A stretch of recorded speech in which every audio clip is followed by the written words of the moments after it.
All right, shalom, shalom. Shalom, all praises to Yahweh Shalom, Hamashiach Yahweh Shai. From the shalom. From the shalom. From the shalom. From the shalom. From the shalom. From the shalom.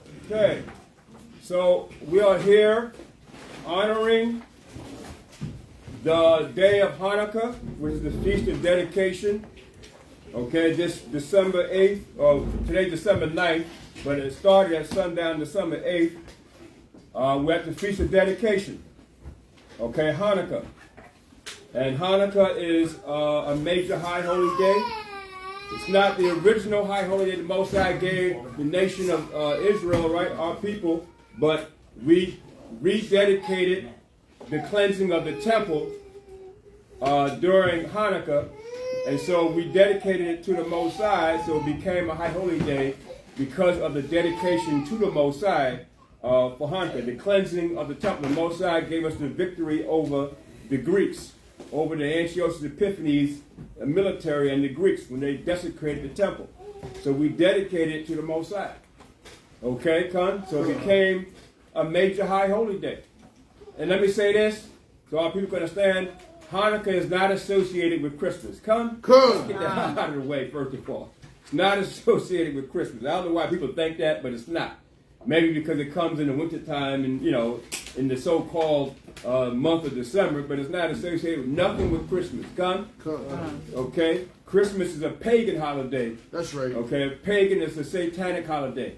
Okay? Hanukkah is a righteous holiday, a ceremonial law that we dedicated to the Most High for giving us the victory over the Greeks. Okay? And this is around 168 BC. Con? Okay? Where the Most High, through the Spirit of the Most High in Yahweh Shai, we were able to cleanse the temple of the desecration that came about during the time of Antiochus Epiphanes and their military generals, and how they came in and destroyed the temple. So we rededicated it. So we want to start with First Maccabees 4, and we're going to start with the 37th verse.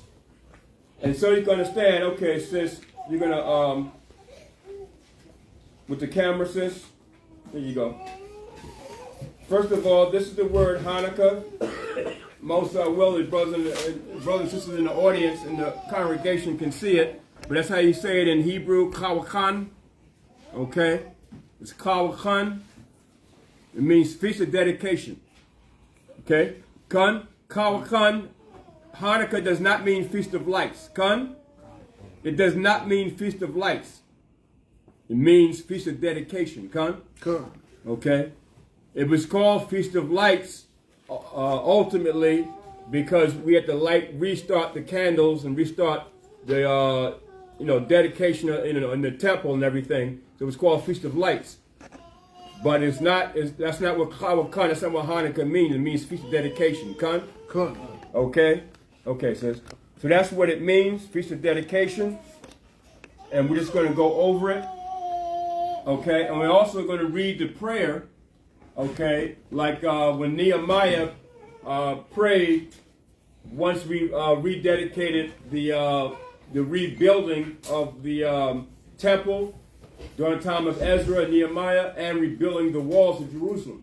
Because we're going to read also that Hanukkah is also made like a feast unto the Feast of Tabernacles. Con?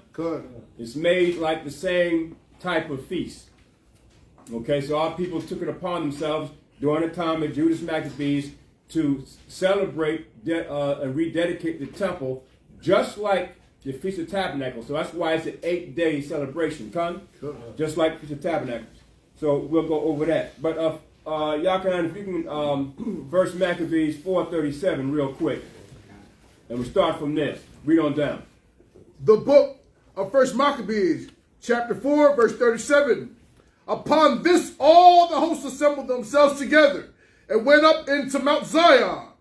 And when they saw the sanctuary desolate, and the altar profaned, and the gates burned up, and shrubs growing in the courts, as in a forest or in one of the mountains, yea, and the priest's chambers pulled down.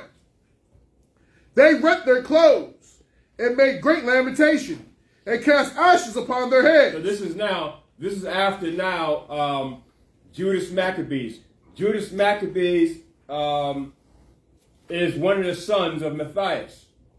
You read in the history. You also read it in your history in the book of Josephus. This is the book of Josephus, the history.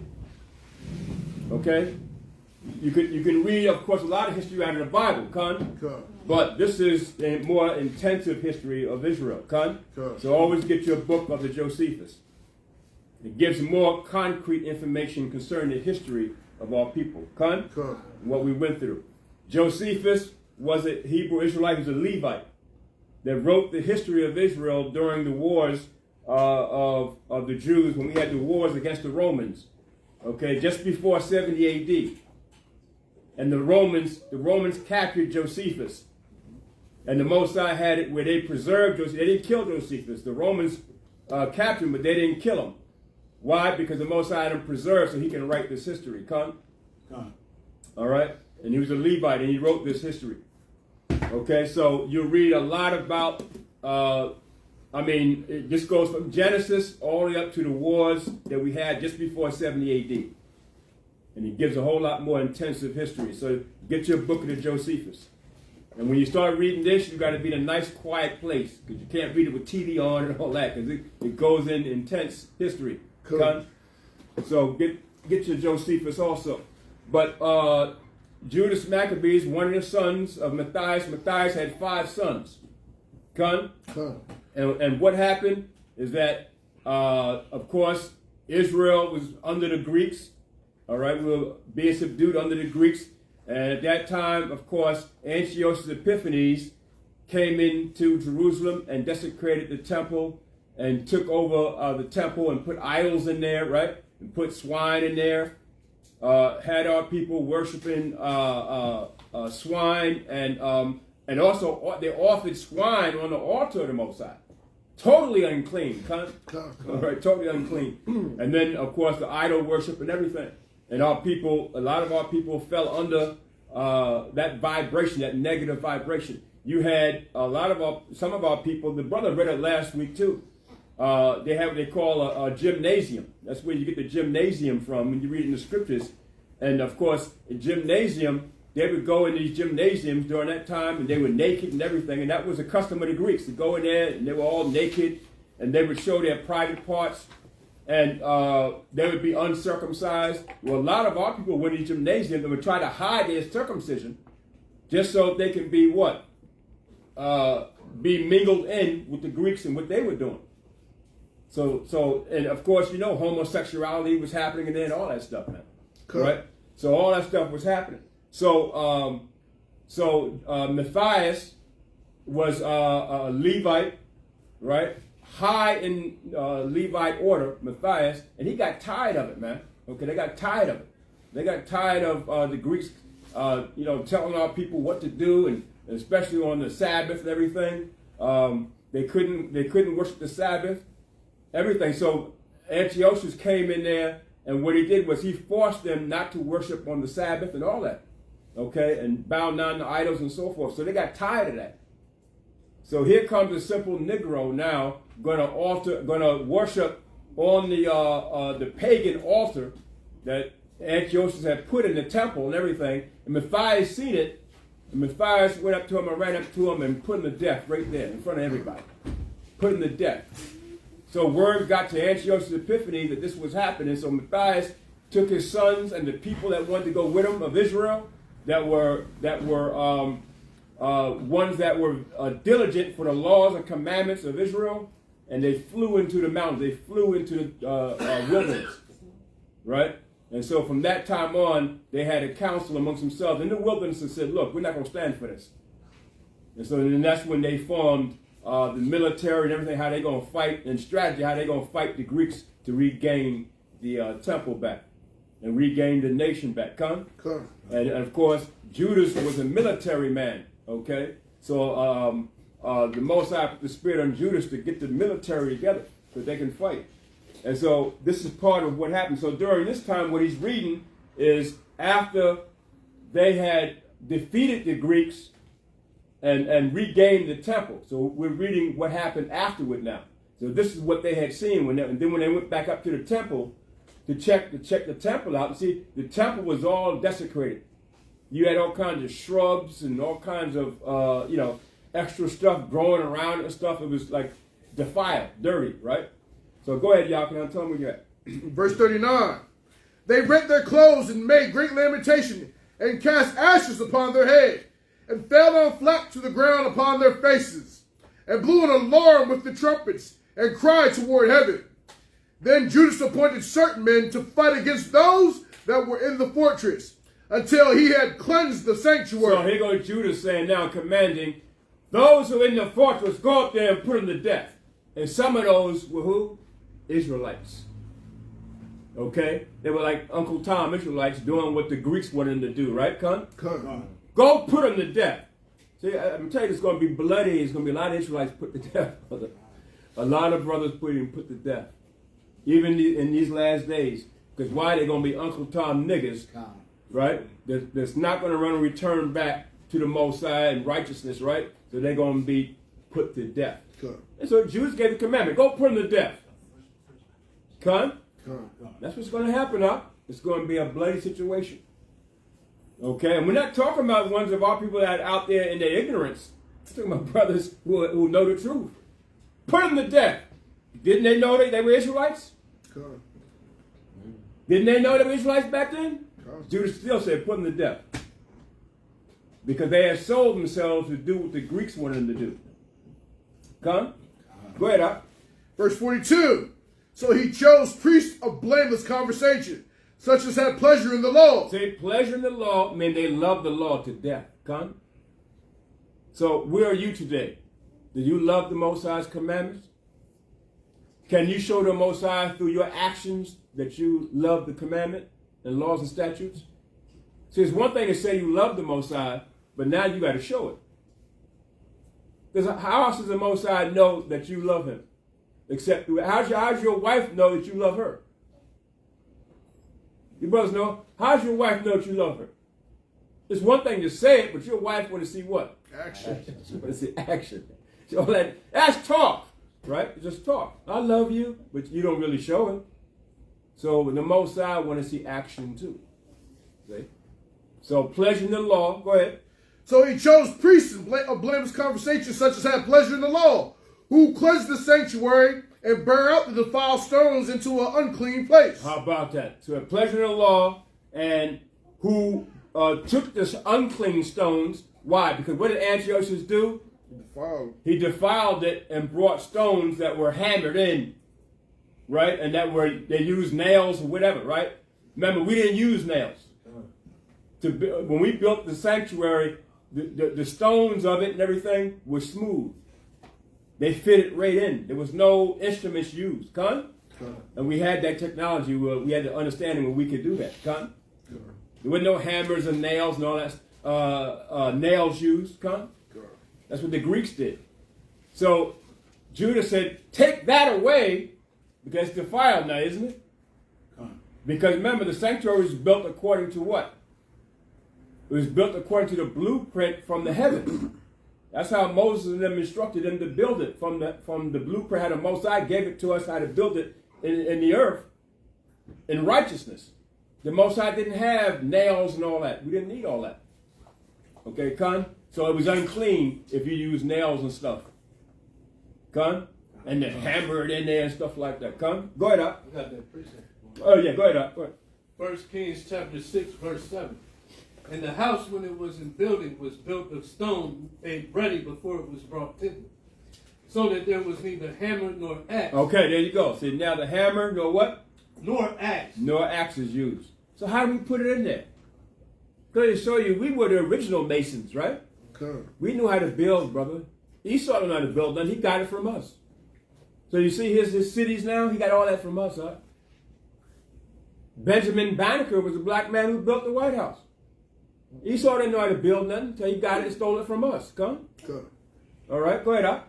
Nor any tool of iron heard in the house, while it was in building. How about that, huh? And where that again one more time? That's 1 Kings chapter 6, verse 7. So no axes used, no hammers used, no nails. Everything was smooth. And everything fit right on in there. We had that technology, huh? We taught the Egyptians mathematics and science. You know what Moses taught the Egyptians, huh? You know what Abraham taught the Canaanites? Mathematics and science, huh? On a spiritual level. Okay, come? So we had that technology. Okay, go ahead, Doc. They thought it best to pull it down, unless it should be a reproach to them, because the heathen had defiled it, wherefore they pulled it down, and laid up the stones in the mountain of the temple in a convenient place until there should come a prophet to show what should be done with them. Yeah, so they took it away, they hid it, until it come a prophet to show them what to do with it. That's all, okay? So they didn't totally just throw it away, but they hid it until the Most High give them the understanding of what to do with it. Okay, go ahead, Doc. Then they took whole stones according to the law, and built a new altar according to the former. Okay, Con, so you understand that? They took whole stones according to the commandment. Okay, so they try and do everything and abide the righteous commandment the way it should be done. Okay, and this is what we're doing when you celebrate in Hanukkah and all the high holy days. We're trying to recognize it now. Now, we can't do everything the way it's supposed to be done with the sacrifices that's supposed to be done and everything, but we can recognize the day that it comes on. Con, that's what we're doing today. Con, go ahead, up. And made up sanctuary and the things that were within the temple and hollowed the courts.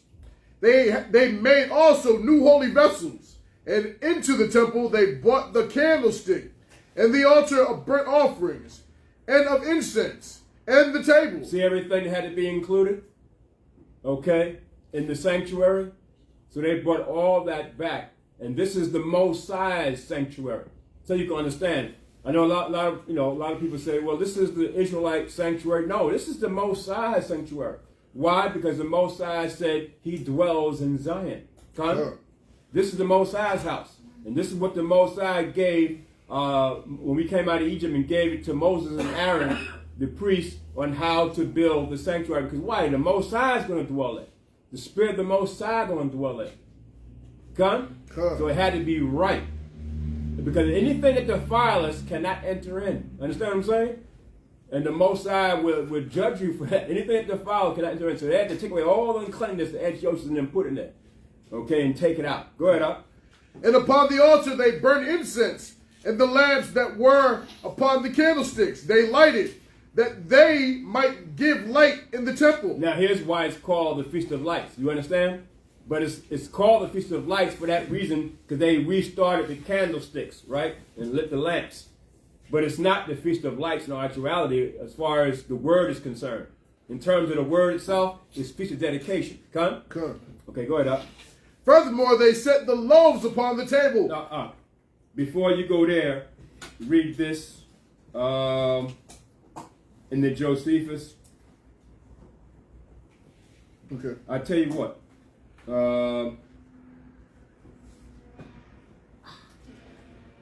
I tell you what, you're going to read down to the 52nd verse, then you're going to read this. Okay?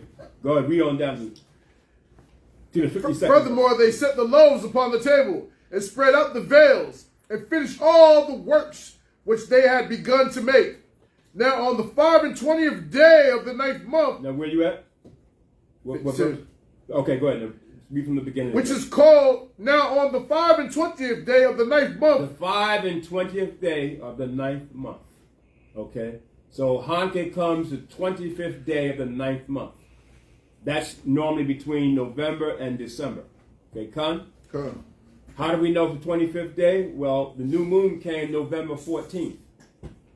You count your 25 days, you should get December 9th. Con? But we know it starts December 8th at sundown, because the day with the Most High starts when?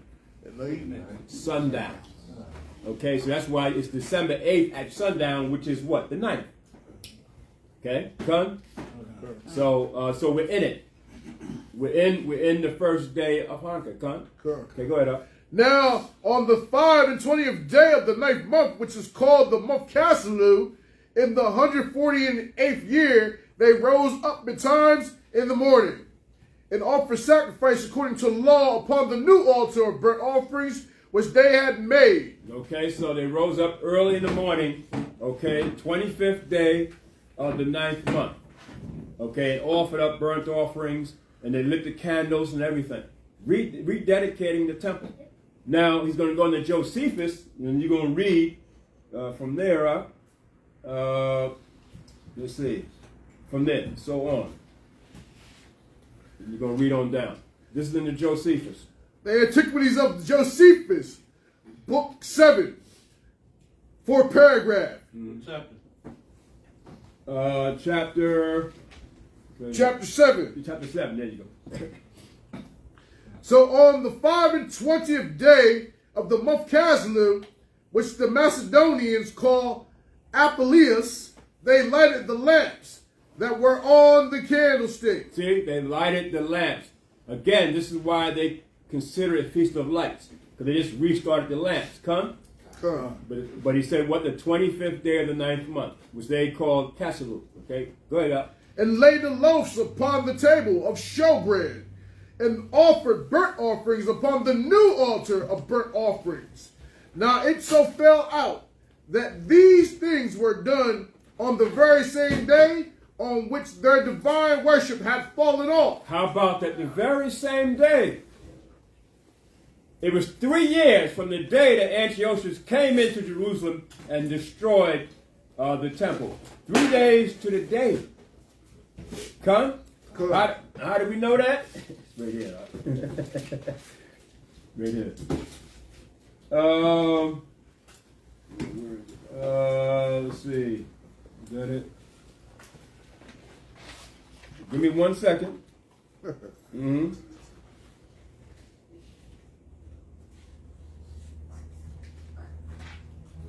3 days to the day.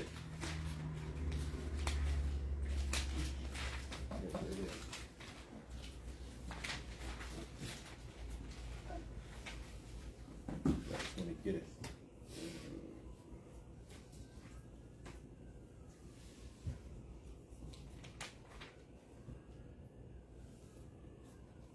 Okay, well, just read on. I'll get it. Read on. Just read on, because it's in here.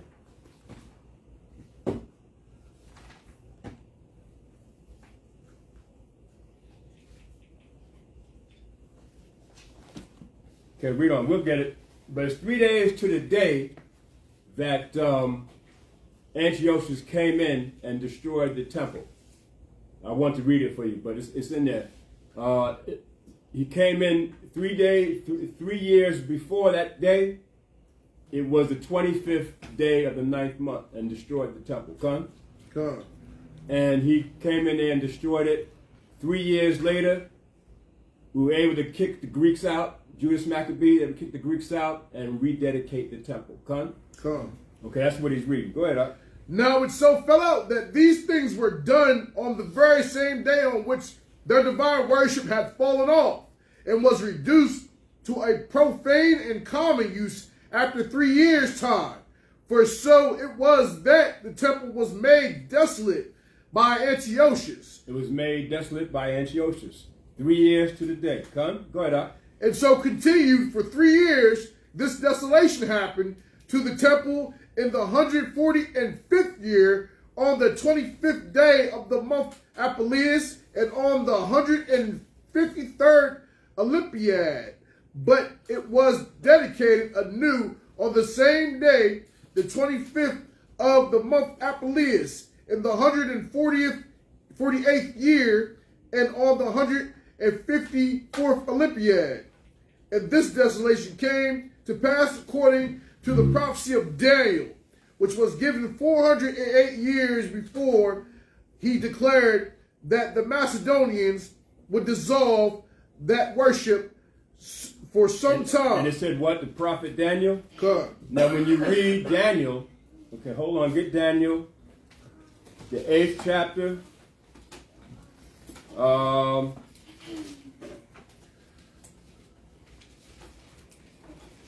I'm sorry, Daniel, the 10th chapter, the 11th chapter.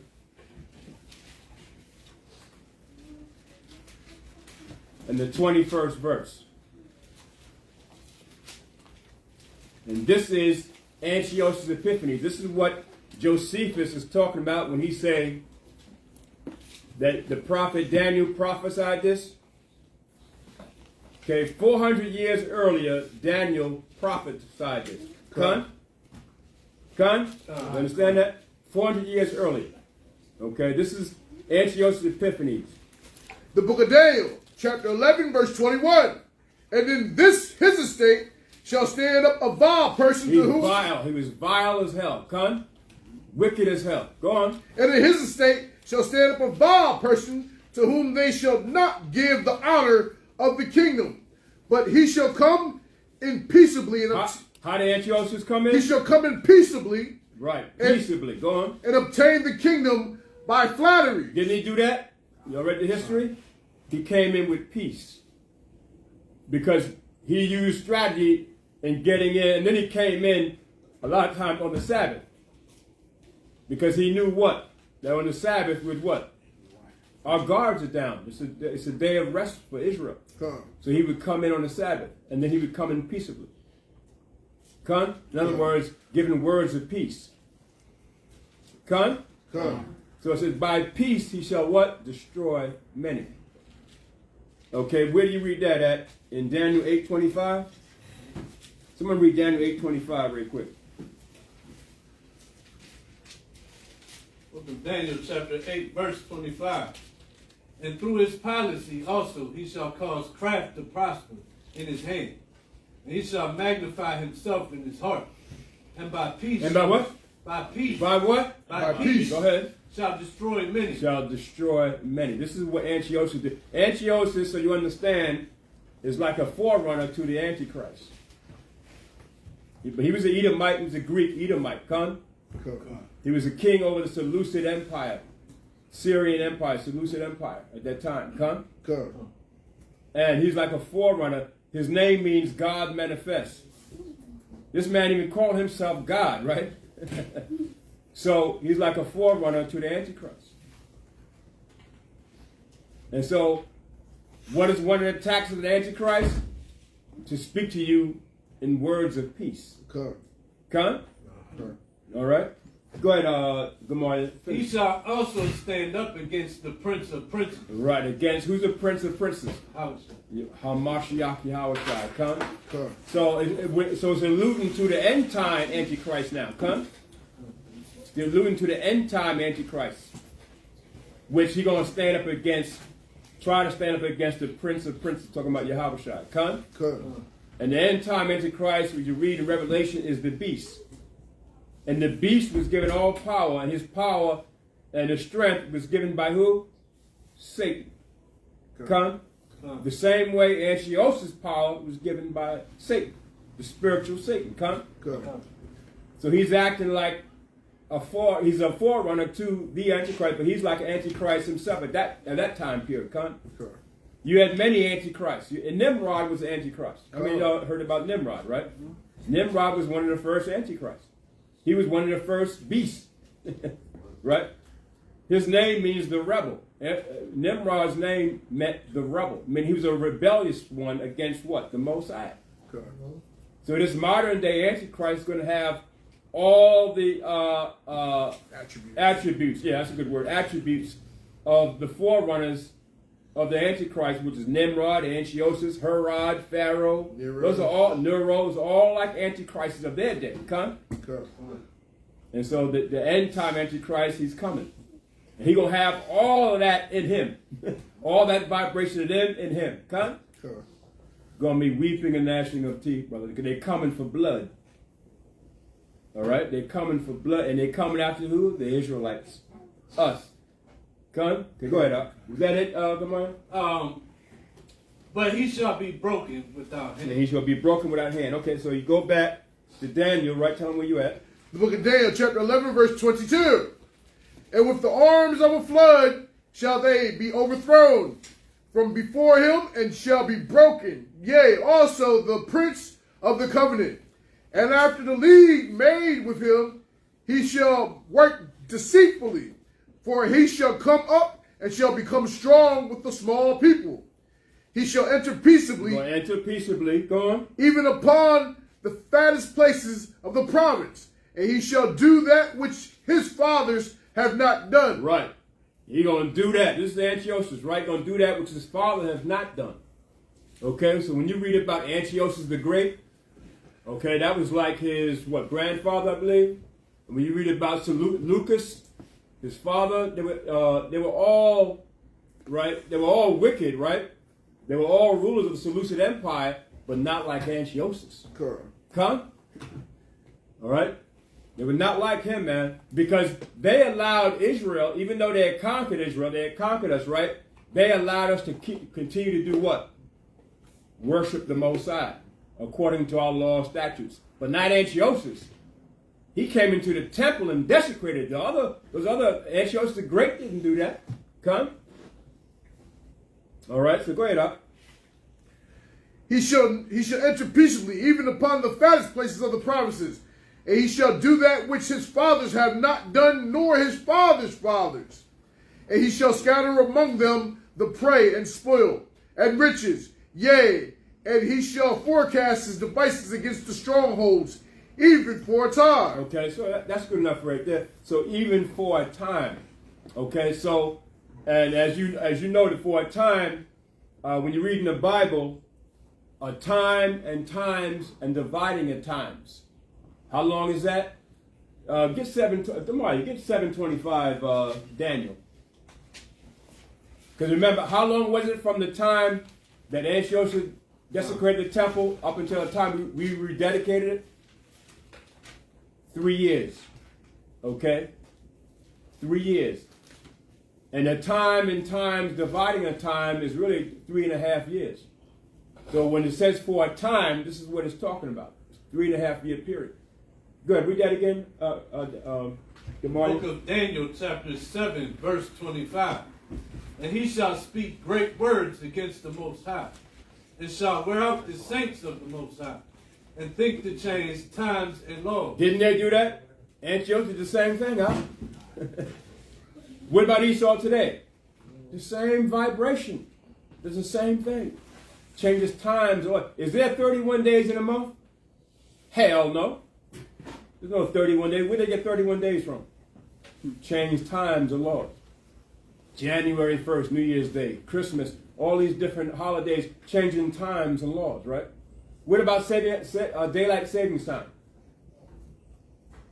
That's not in the Bible. That's not daylight saving time. Not in the Bible.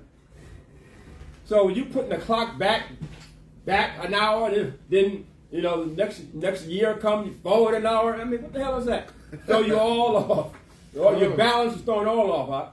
A lot of people, when they do that, a lot of people die from that. Because it throws their equilibrium, it throws their balance off. Understand?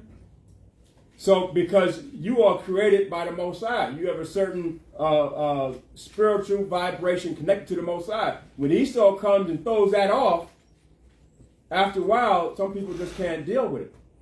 And they die. Just by Esau changing the clock. An hour or two ahead or hour back. Change times and laws. Go ahead, Op. Is that it? And I think he should be given. And they shall be given into his hand until a time in times, in the dividing of time. Right. A time is one year. Times with an S on it is 2 years. And dividing a time is half. So a 3.5 year period. Come? Come. So when you read in Revelation 12, you read the same thing. Revelation 12, what is it? Read it 1,200.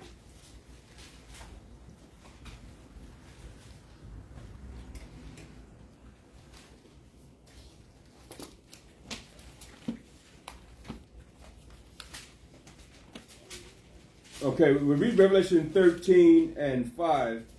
You read about the 42 months, but it's the same thing. The book of Revelation, chapter 13, verse 5. And there was given into him a mouth speaking great things and blasphemies. How about Antiochus? He was during that time he was the beast, right, Con? The Antichrist. He was speaking blasphemy and great things in his mouth against the Most High. Come? Come. Doing the same thing, huh? This modern day Antichrist is going to do the same thing. But this is talking about what the modern day Antichrist is going to do. But Antiochus was doing the same thing, huh? He was a forerunner to the Antichrist. Going up. And power was given into him to continue 42 months. How long is 42 months? 3.5. 3.5 years. Come? Come. 3.5 years. Come? Okay. Go ahead up. Is that it? And he opened his mouth in blasphemy against Yahweh to blaspheme his name and his tabernacle and them that dwell in heaven. Right. So it's going to be great blasphemy against the Most High. And that's what Antiochus did, and that's what this modern day Antichrist is going to do the same thing, huh? Okay? Antiochus did things that his fathers didn't even do. So you always bring it to date. This modern day Antichrist is going to do the same thing, huh? Okay? Now jump across the page to Revelation 12 and 6. The book of Revelation, chapter 12, verse 6. And the woman fled into the wilderness. The woman is Israel, come, fled into the wilderness, meaning in these last days the Most High is going to gather us up and bring us where? Back into the wilderness, right? That's where the Most High is going to bring us the new covenant and everything, come. Come. The Most High ain't going to do it while we're here in America. Why can't he do it while we're here in America? We're too distracted with everything. You'll be on your cell phone while the Most High is trying to issue in the new covenant. It's not going to work that way, right? Good. So we're too distracted with everything. So the Most High got to take us out, bring us back into the wilderness, okay? And the Most High consider us his woman, his wife. Okay, go ahead, up. And the woman fled into the wilderness, where she had a place prepared of Yahweh, that they should feed her there 1,260 days. How long is that? 3.5 years. Check it out, right, Con? And this is during the Great Tribulation period now, Con. The Great Tribulation period is going to be 3.5 year long period. Con? So during the tribulation period, the Great Tribulation period, we're going to be in the wilderness.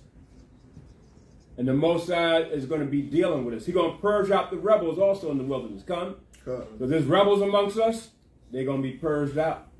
In that 3.5 year span, Con. They're going to be purged out. Just like when we came out of Egypt, went there rebels, after you didn't see the plagues and everything, and the Red Sea was opened up by the Most High, and you seen the 10 plagues, and the Red Sea was opened up. As soon as you got in the wilderness, what did you do? You had Aaron, forced Aaron and then build a golden calf. Right off the bat. So you got those same Israelites back today, right? They're going to do the same thing. And they're going to be saying, I want to go back to America. All that stuff, right? I want to get out of here. Okay? And this is as the Most High is trying to teach us the covenant, the new covenant, right? And bring us the new commandments and everything. And they're going to be murmuring, complaining. The rebels are going to be put back to death in the wilderness. Come? Okay? So it's going to be a 3.5 year period. 1,260 days. So that's what he's reading about where it says for a time. When you go back to this now. That's what he's saying mean for a time. It's that 3 year time span. That from the day the Antiochus came into the land, desecrated the temple, all the way up until 3 years later, okay, the Jewish Maccabees and the military of Israel kicked the Greeks out and rededicated the temple to the Most High. Yeah, go ahead. Up. After 3 years' time, for so it was that the temple was made desolate by Antiochus, and so continued for 3 years. This day of the month Apelius, and on the 153rd Olympiad. But it was dedicated anew on the same day, the 25th of the 8th year, and on the 154th Olympiad. On the same day. Most High is something, right?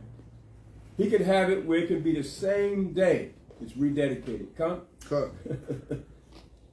Right? So the Most High is powerful. So right now, that's why it's high time, especially on this high holy day, to rededicate yourself back to the Most High. You've been out there floundering around in the world, not knowing what to do, how do you survive, and trying to chase money and dreams of America and all that stuff, right? And it just didn't work, did it? Most High didn't want it to work for you. Most High didn't want it to work for you. But some of us out there in the world, and they have taken on the worldly mindset, it might work for them. But they're out in the world, come? Come. That's why they're millionaires and rap stars and Hollywood actors and all that. Work for them. But the Most High don't want it to work for you. That's to save your life. Come? Think about that. That's to save you. You say, but I'm in poverty. That's saving you. I don't have nothing. That's saving your life. Come? But I'm in jail. I'm in prison. That's saving your life. How many times prison has saved a man? Many times. But I'm in the hospital. I got shot up. But maybe that's the Most High saving your life. To keep you from running around making mistakes, right? So think about that, right? Now it's time to rededicate your life to the Most High. That's why He brought you in the truth. So now what are you going to do? Right now it's high time to figure out what are you going to do. Come? Okay, go ahead. I can read.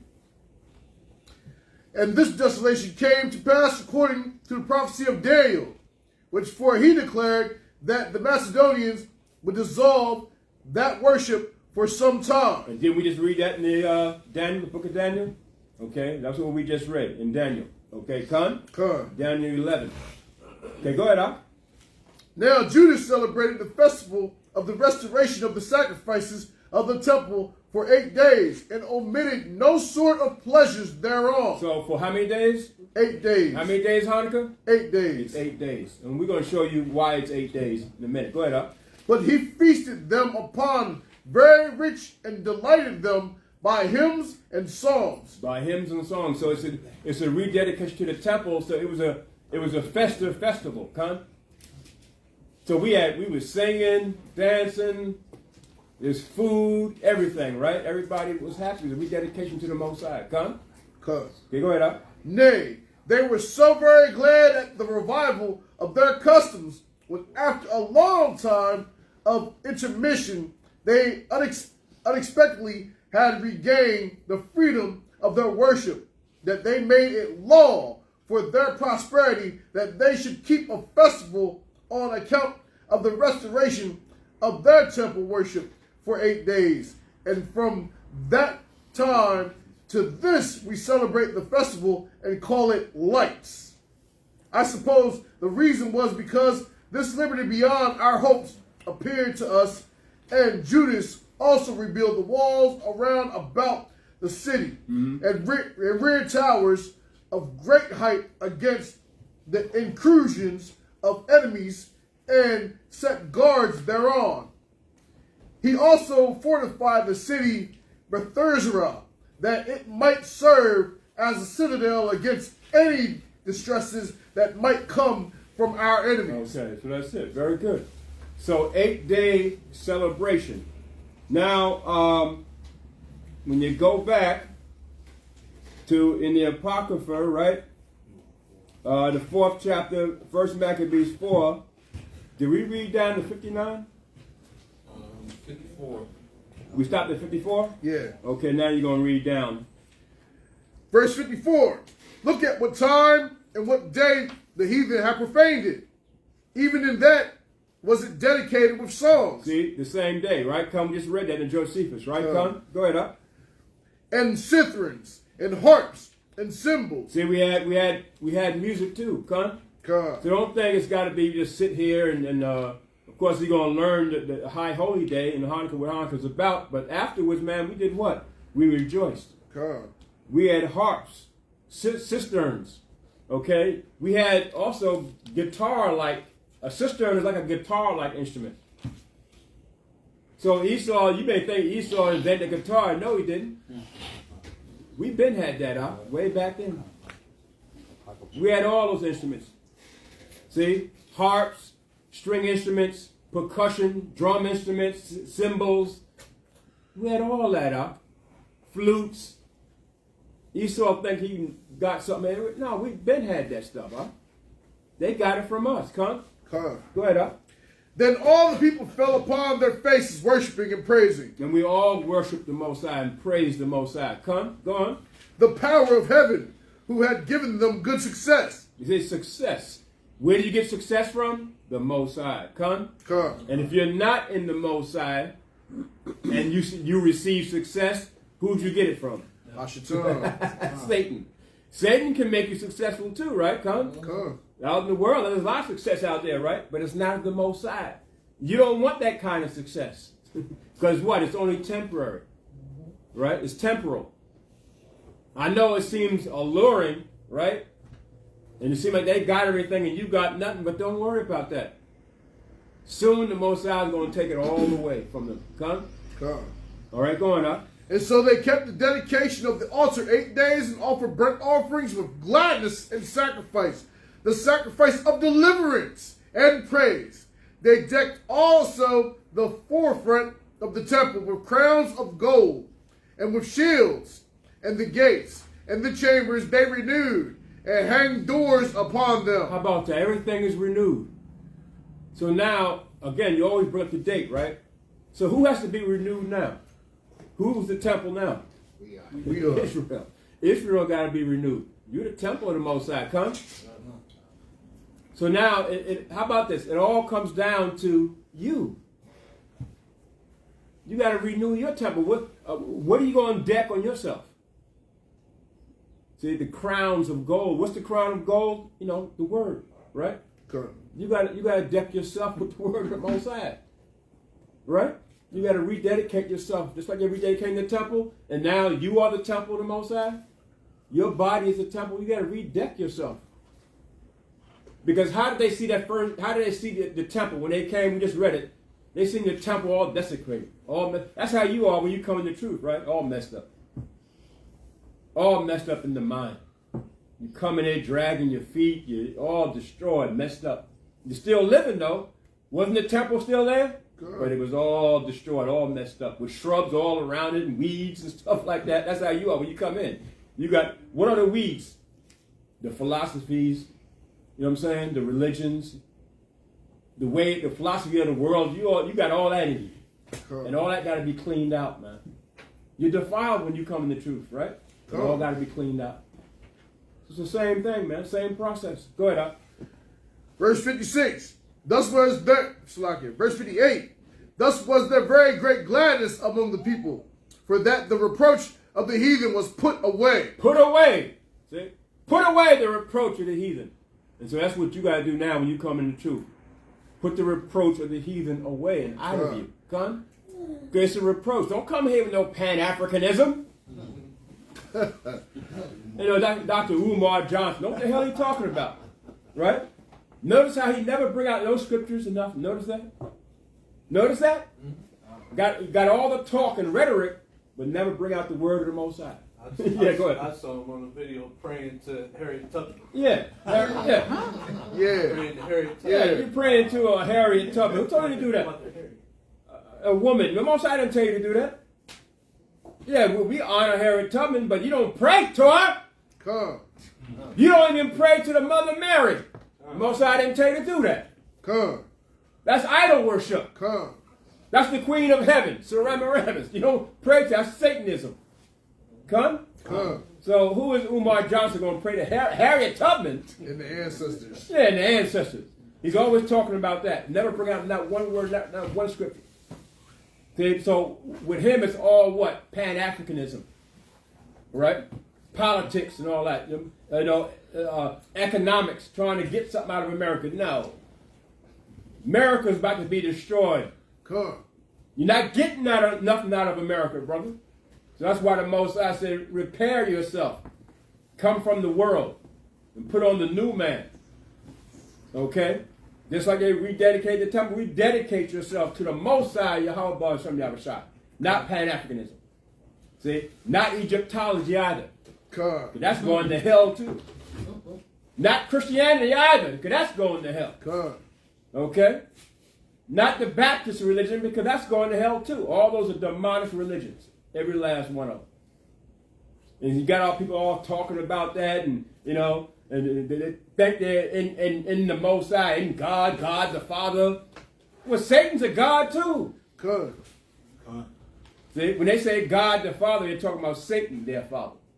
That's who they're talking about. They're not talking about the Most High Yahweh, the creator of heaven and earth. They're not talking about him. Okay? So all that is rhetoric. Okay? Go ahead, Al.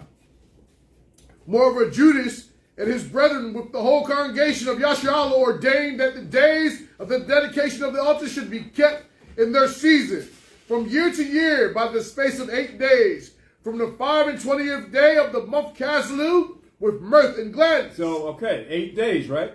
Come. 8 days is the Feast of Dedication. Come. And so this is the first day, right? And then up until next week, the 8th day. The 8th day, the first day of the Sabbath, which we're going to show you in a minute. The first day of the Sabbath and the last day of the Sabbath. Come. All right, but it goes for 8 days. And we dedicated it for 8 days. I mean, it was mirth. It was festive. Okay, so this is day one. But the next day, just as festive as the first day. The second day, we had a good time too. The third day, I'm talking about, you know how we could party, right? We had a festival for 8 days, huh? Some of us didn't even go to sleep for 8 days. Come? That's how we were in ancient Israel, huh? Okay? I mean, we really celebrated the high holy days. There wasn't no, one day we have, the high holy day, we recognize it and go home. And, the rest of the 8 days we go to sleep and don't even care about it. No, it wasn't like that. No, we was festival for all them days. For all them days, huh? Okay, that's how it worked. And go ahead, huh? At that time also they builded up the Mount Zion with high walls and strong towers round about. Right, Mount Zion was built up. See, Mount Zion. You ain't building nothing here in America. America's not your rest. Don't forget about America. Okay, go ahead, huh? Lest the Gentiles should come and tread it down as they had done before. Right, so now, just like Mount Zion built up with high walls and everything, so today, you're the temple, so now you got to build yourself up with high walls. How are you going to build yourself up with high walls? See? In other words, you have to be fortified, right? You got to be fortified. And how do you do that? Through the word. Through your Yahushua. Fortify yourself with your Yahushua. So just like the walls protected Mount Zion, how are you going to be protected today? Right? Through Hamashiach Yahushua, who was the blood of the Lamb, who is the Lamb, right? That fortifies you. The same way our people put the Lamb's blood on the doorpost just before we came out of Egypt, right? The Lamb's blood did what? It fortified you, it protected you from what? The angel of death. The Passover. Come? So how are you going to get protected today? It's the same way. You gotta one, believe in Hamashiach Yahushua can protect you.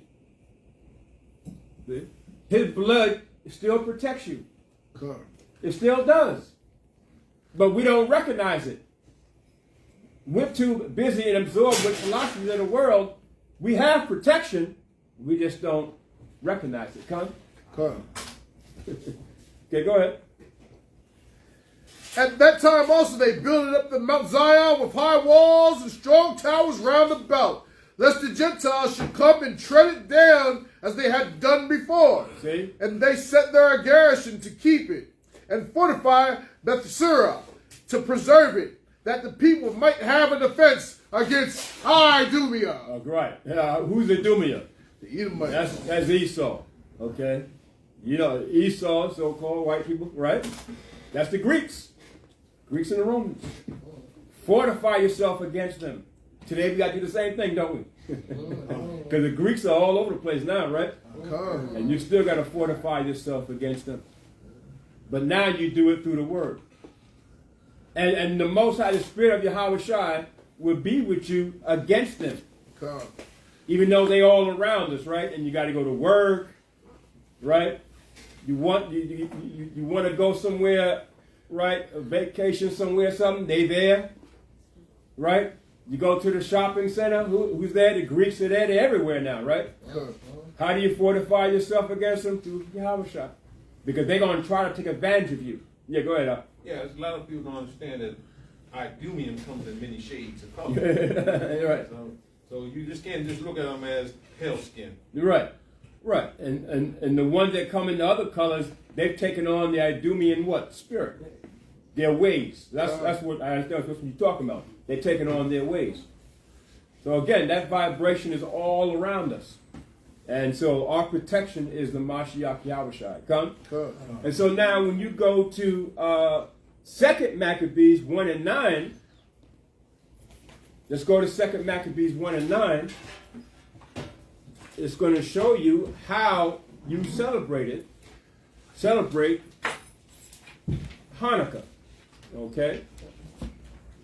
Read that up. Book of 2 Maccabees, chapter 1, verse 9. In the 184th year, the people that were at Jerusalem and in Judea, and the council and Judas sent greeting and health unto Ashtabalus. You got 2 Maccabees? You got 2 Maccabees 1 and 9? Yeah. Read 10. Oh, Salakia. And now that ye keep, Salakia, now see that you keep the Feast of Tabernacles in the month Caslu. Okay, so you keep the Feast of Tabernacles in the month Caslu. In the 100th. But is the Feast of Tabernacles in the month Caslu? La'ah. No. Is it? No, it's not. The Feast of Tabernacles in what month? 9th month. It's in, no. No. The 7th month. Okay? When you go to 1 Kings, somebody get 1 Kings, goodbye, you can get it too. 8 and what? 8, 1 and 2. It's going to give you the name of the 7th month. This is when the Feast of, what month the Feast of Tabernacles come in. Okay? But the reason why it's saying, you had your hand up? The reason why it's saying the Caselu is because what? We are celebrating Hanukkah as the Feast of Tabernacles. Come? Yeah, go ahead. 1 Kings chapter 8, verse 1. Then Solomon assembled the elders of Israel and all the heads of the tribes, the chief of the fathers of the children of Israel, under King Solomon in Jerusalem, that they might bring up the ark of the covenant of Yahweh out of the city of David, which is Zion. And all the men of Israel assembled themselves under King Solomon at the feast in the month Ethanim. At the month what? Ethanim. And what month is that? Which is the 7th month. Got it now? It's called Ethanim, right? Ethanim. That's the 7th month, what it's called in the Hebrew. Ethanim. Not Caselu. But the Feast of Tabernacles is in the 7th month. So why did it say you're celebrating the Feast of Tabernacles in the month Caselu? Go ahead now. Go ahead. Feast. Huh? It's an 8-day feast. It's an 8-day feast. That's also, yeah. if I could, correct me if I'm wrong. Go ahead. Your bag on insert. So, Oh, okay. My if everyone's coming, you're going to come from the different places you're at to Right. celebrate the feast, the dedication. Right. Where you're going to dwell? In the booth. Right. You're going to go in the booth. Right. If you're coming from far. Come. Okay, come. Right. Gotcha. Come. Right. So everybody got that? When he read 1 Kings 8 and 1 and 2, it shows you the 7th month is called Ethanim, right? Not Caselu, right? But the Feast of Tabernacles is in the 7th month. But it's saying that because we're going to celebrate Hanukkah as the Feast of Tabernacles. Come? Correct. So it's gonna elaborate when you jump down to the 18th verse. Jump down to the 18th verse 18. Therefore, whereas we are now, tell them where you at first. the book of Second Maccabees, 1st chapter, verse 18. Therefore, whereas we are now purposed to keep the purification of the temple, We're now proposed to keep the purification of the temple upon the 25th day of the month Caslu. We thought it necessary to certify you thereof, that ye also might keep it as the Feast of the Tabernacle. as what? As the Feast of the We're gonna keep Tabernacle. Hanukkah as what? As the Feast of the Tabernacle. How are we gonna keep Hanukkah? As the Feast of the Tabernacles. You understand that, Khan? Everybody got the understanding of that? Khan? Okay. Go ahead. And of the fire which was given us when Nehemiah offered sacrifice after that he had built the temple and the altar. Right. So when you go to Nehemiah, in the book of Nehemiah, during the 7th month, when they were rededicating the temple, this is after the Babylonian Empire now. What did Nehemiah and Ezra and them do? They were rededicating the walls of Jerusalem. They rebuilt. When we were coming out of the Babylonian captivity, and Ezra rededicated the temple. So, but they did it on the 7th month. So that's why when you go into Ezra, Nehemiah. Okay, you can go to Nehemiah. 12. You got it? 12:27. Okay, go ahead. Read that. Book of Nehemiah, chapter 12, verse 27. And at the dedication of the wall of Jerusalem, they sought the Levites out of all their places to bring them to Jerusalem, to keep the dedication with gladness. And what does Hanukkah mean? Dedication. Everybody say, what's Hanukkah mean? Dedication. What's Hanukkah mean? Dedication. Right. And so to read that one more time. From the top. And at the dedication. Now, was it Hanukkah at that time? Wow. No. It was what? Feast of Tabernacles. It was the 7th month, around the Feast of Tabernacles. It was the 7th month. It wasn't Hanukkah yet at that time. But they're celebrating it as, we celebrate Hanukkah as the Feast of Tabernacles. That's why it's saying they're going to rededicate, and the word Hanukkah means rededicate. So now you see why the Spirit is saying celebrate it like the Feast of Tabernacles. Go ahead up. And at the dedication of the wall of Jerusalem, they sought the Levites out of all their places to bring them to Jerusalem, to keep the dedication with gladness, both with thanksgivings and with singing, with cymbals, psalteries, and with harps. That sounds familiar, but didn't we just read that? But this is during the 7th month. So the Most High is showing us, and during the time when we were rededicating the temple, they said, look, let's do it like the Feast of Tabernacles. Let's just do it like that. Okay, it makes it easier, right? All right. Go ahead, Al. Tell them where you at. We read all of 18? Yeah, we're done with that. Yeah, we read all of 18. Okay? So that's why we did it like that. Well, I had this. I don't know if you was reading it. Okay, go ahead. Go ahead. You can read it. Finish it. This is the book, 2 Maccabees chapter 2, verse 9.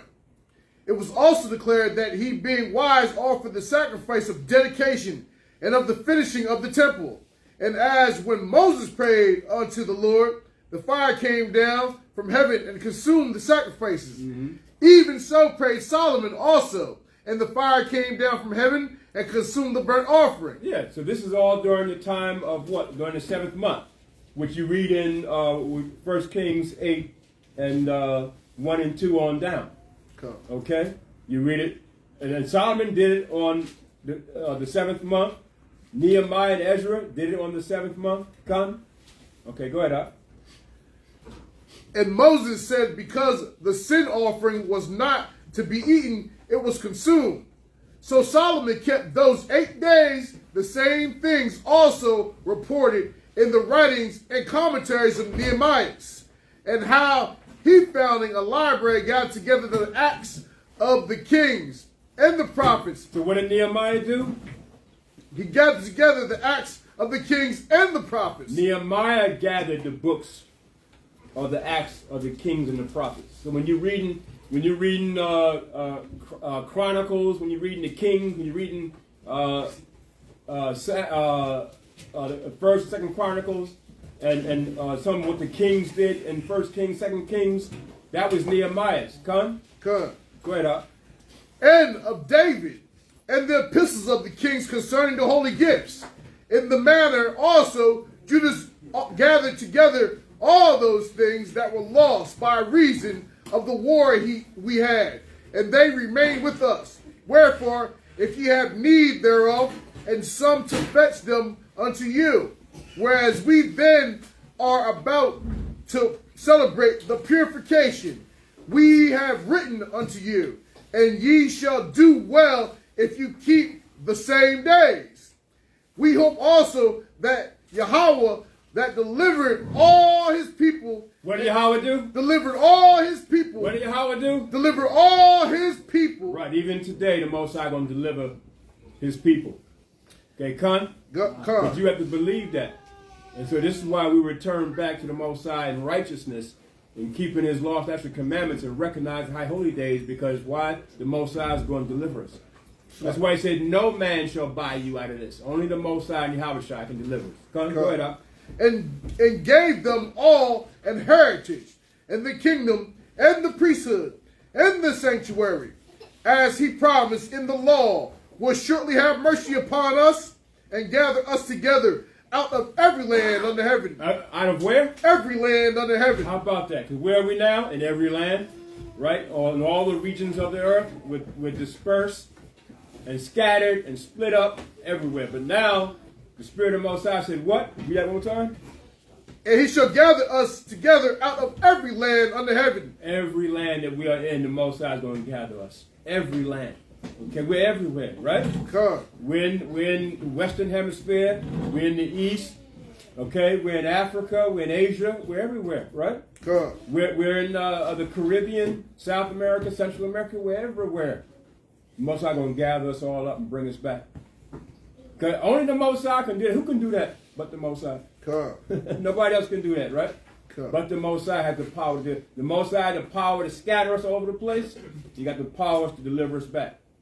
That's what the scriptures are saying. Go ahead, Up. Into the holy place, for he hath delivered us out of great troubles and hath purified the place. Now, this is Judas. This is during around the time 168 BC. Come? Come. And this is what Judas and our people are saying back then. That the Most High had delivered us. So they're rejoicing because the Most High delivered them and gave them the victory over the Greeks. So we got to take that same spirit that Judas, Maccabees, and his brothers had to rededicate themselves to the Most High. We have to take that same spirit they had and do it again now today. Same spirit. And you got to read the history of Judas Maccabees. He was a military man, I'm saying a man of war. And he was so beloved of the Most High that even the angels said, Most High, I want to go down there and be in Judas Maccabees' army and be led by Judas Maccabees. The angels came down and Judas Maccabee was the captain over the angels. You read that in history too. That's how great Judas Maccabee, and his name means the hammer. He laid down the hammer upon the Greeks. Nobody like that, brother. Right? So can you come on that level where you can be, and Judas, there was a time during the war against the Greeks where Israel had to fast. And because of that, in their fast, they were hungry. And they would complain, said, Judas, we can't fight these Greeks now, we're hungry. Judas said, no, don't do that now. He said, motivate yourself and be determined, the spirit of Hamashiach Yahweh and Yahweh Ba'Shem Shai, to fight against these Greeks, even while you're hungry and you're fasting. And he had to motivate them to defeat the Greeks in a fast. And in every instance where they were fighting the Greeks and the nations that came against them, they were always the what? They were always low in number. They never had multitudes over the enemy. The enemy always came. It was one time, it was like 60,000 of Antiochus' army against 10,000 of Judas Maccabees' army. 60,000 against 10,000, and we still won and beat them. All the time, right? Because the Most High, just like during the time of Gideon, how the Most High showed Gideon, you got too many men. You're going to think the victory was you. Most High said, no, I want them to know that the victory was me, so I'm going to reduce the men that you got to fight the enemy. Yeah, we could read it. You got it? Okay, Yeah. go ahead, read it. Verse 19. Now it's concerning Judas Maccabees and his brethren, and the purification of the great temple, and the dedication of the altar, and the wars against Antiochus Epiphanes and Eupator his son, and the manifest signs that came from heaven unto those that behaved themselves manfully to their honor. Behaved themselves manfully to their honor. Okay? Most High wanted men. All the other brothers that were afraid or that married wives and had cultivated their land, he said, go home. I only want the men who are ready to fight this war. Go ahead, up. So that being but a few, they overcame the whole country. What did he say? Read it again. So that being but a few, they overcame the whole country. And many, few, what does it say? Many are called? Few are chosen. Now read that one more time. So that being but a few, Being but a few, go on. they overcame the whole country. They overcame the whole country, right? And Go on. chased barbarous And multitudes. chased barbarous multitudes. Go on. And recovered again the temple renowned. So can we do that today? With just a few of us? Yeah, you can do it today. Now it's just you. Right? Sometimes it's just you against, when you go out there in the world, it's just you. And the enemy is all around you. Right? How you going to overcome that? Same spirit that Judas Maccabees had, right? Okay? In the spirit of a Mashiach Yahweh. That's how you overcome. Okay, go ahead, up. And recovered again the temple renowned all the world over. And freed the city and upheld the laws which were going down. Yahweh being gracious unto them with all favor. All these things I say being declared by Jasons of Cyrene in 5 books, we will essay to abridge in 1 volume. Yeah, so they wrote all this down, and it says Jason wrote all this down to abridge it and bring it into like 1 book. See, but everything was written down in the history, right? It's all written down. You can read it. So you take that vibration that Judas Maccabees had with a few men. See, it's a few men, even if it's, because there were times when he had only 3,000 men and he fought an army of 10,000, 20,000 of the Greeks. And those 3,000 men, he had to split up into threes. 1,000 over here, because they had a strategy, right? 1,000 over here, and 1,000 over there, and 1,000 over there. And they're fighting an army of over 10, 20,000 of the Greeks. Which is 1,000 men. Right? The Most High. See, it's the Most High. So we got to take that same spiritual energy and vibration they had in the Most High, and we got to bring it up to date today. I don't know what's wrong with brothers, man. They're losing faith. That's why Yahweh Shai said, oh, ye of little faith. He said, Peter, you can walk on that water. Peter tried. He said, tried. But he was doing it for a minute, right? And then, he seen that it was vast water, and he started sinking. But he said, the faith of a grain of mustard seed, if you just had that, you could overcome. And so that's what it takes now. He said a grain of mustard seed is the smallest herb, but it grows to be what? The biggest herb. See? So we are that grain of mustard seed today. Israel, we're that grain of mustard seed. Okay? And that's, we got to grow to be what now? The biggest and the best of all the herbs out there. He said, Moses said, I planted thee a noble vine, but you become a degenerate plant unto me. But in the Apocrypha, I tell you, I think in 2nd Esdras, it says, Moses planted all the vines, all the trees. He said, but I only chose 1 tree. Right? That's the tree of Israel. That's Israel. Right? Come? So many are called, few are chosen. And Most High, he created all nations. He created all the families of the earth, but he only chose 1. Right? That's us. How could the woman of the Israeli consulate, the white woman, say the greatest threat to Israel is the Negro? The Negro don't know his head from a hole in the ground in America, right? How can we be a threat to them? Right? Because you know what they mean, right? Yeah, we're a threat because we're waking up to the fact that we're Hebrew Israelites. That's right. That's what she really means. Okay, you got to read between the lines. But she had a statement that we are a threat. Even though that was said in like 2018, but still, it doesn't matter when it was said. How could we be the threat to anybody and we don't know nothing? You know what I'm saying? We run around in the ghettos and slums like a chicken with his head cut off, not knowing anything. But they know that we're waking up. See? You got something? No. Okay. Yeah. So the Most High planted a noble vine. Okay. Was that it? Yeah, that's it. Okay. And when you go to, I'm not going to get much of this. 1 Chronicles 18.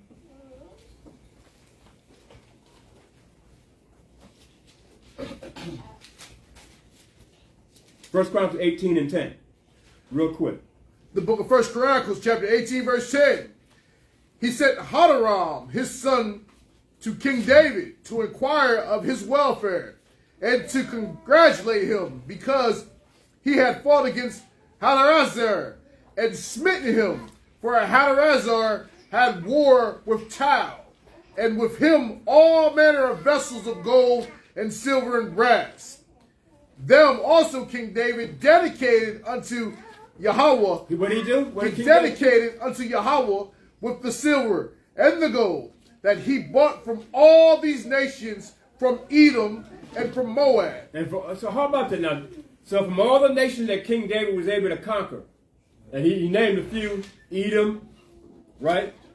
That's Idumea, right? The Greeks, right? Moab, Ammon. We said the Hamites too, right? Yep. All these nations that King David was able to conquer, he spoiled and took their gold and silver, because Mosai was able to allow them to take the spoils of those nations that we conquered. And what did David do? He dedicated it all to the Mosai. Same thing Judas Maccabeus was doing for the rededication of the temple. And that's where Hanukkah came about. But Hanukkah means dedication. So I'm going to show you David dedicated everything to the Mosai too. A type of Hanukkah, even though Hanukkah wasn't created during that time, during the time of David, but still, right? He dedicated everything that the Mosai gave him back to the Mosai, and the spoils, taking of the spoils of the enemies back to the Mosai.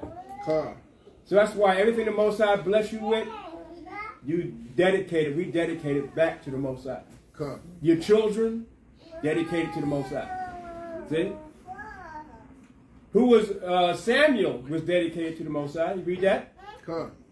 Yeah, Samuel was dedicated to the Mosai. And Samuel served the Mosai all his life, man. Was one of the greatest prophets that Israel ever had. Samuel was so great, King Saul went to a witch, to call Samuel back up from the dead. And that was Samuel. When Saul was speaking to that witch, Samuel came through that woman's mouth. And Samuel, you know what Samuel said? Saul, why are you wakening me? Why are you bringing me up now? And Samuel was upset. And Saul said, Samuel, I want to know what to do. I didn't know who to go to. I didn't know, because Saul was so, rebellious. He didn't go to the prophets at that time because Samuel had already passed away. So he didn't go to the prophets. He got to go bring up Samuel from the dead. And Samuel was upset. He said, and Samuel said, well, Saul, this time tomorrow you're going to be with me down here and dead down here with me. And Saul said, what the hell? And from that time on, Samuel, he was distraught, right? Distressed. Right? But still, that's how great of a prophet Samuel was. So again, today, you got to rededicate yourself. We're going to show you. You can finish reading that. Was that it? Yeah, that's it. That was it, right. And then let's get 1 Chronicles 26:26.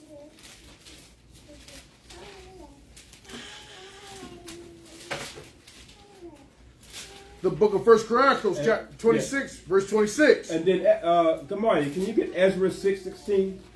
Ezra 6:16. Go ahead, With Shalomith and his brethren were over all the treasures of the dedicated things which David, the king, and the chief fathers, the captains, over thousands and hundreds, and the captains of the host had dedicated. Had what? Had dedicated. What they do? They dedicated. What does Hanukkah mean? Dedicated. What does Hanukkah mean? Dedicated. Dedication. See, so they dedicated. So David dedicated back to the Most High too. So when you come into the truth, you thank the Most High. What are you going to do? Rededicate yourself back to the Most High. That's why it says become what? A living sacrifice. You're rededicating yourself back to the Most High. Because the Most High saved you from the world, right? Look what's happening in the world, man. And our people that are getting caught up out there. And you hear about all these superstar rappers and actors and Hollywood actors and what's happening to them, right? God. The Most High showing you, the Most High saved you from that world, come? Come. Right? So thank the Most High. Because the riches of all the earth and everything, that's coming back to us anyway. The earth was made for our sake. So don't worry about, they got riches. They're selling out to Satan for that. God. And that's temporal.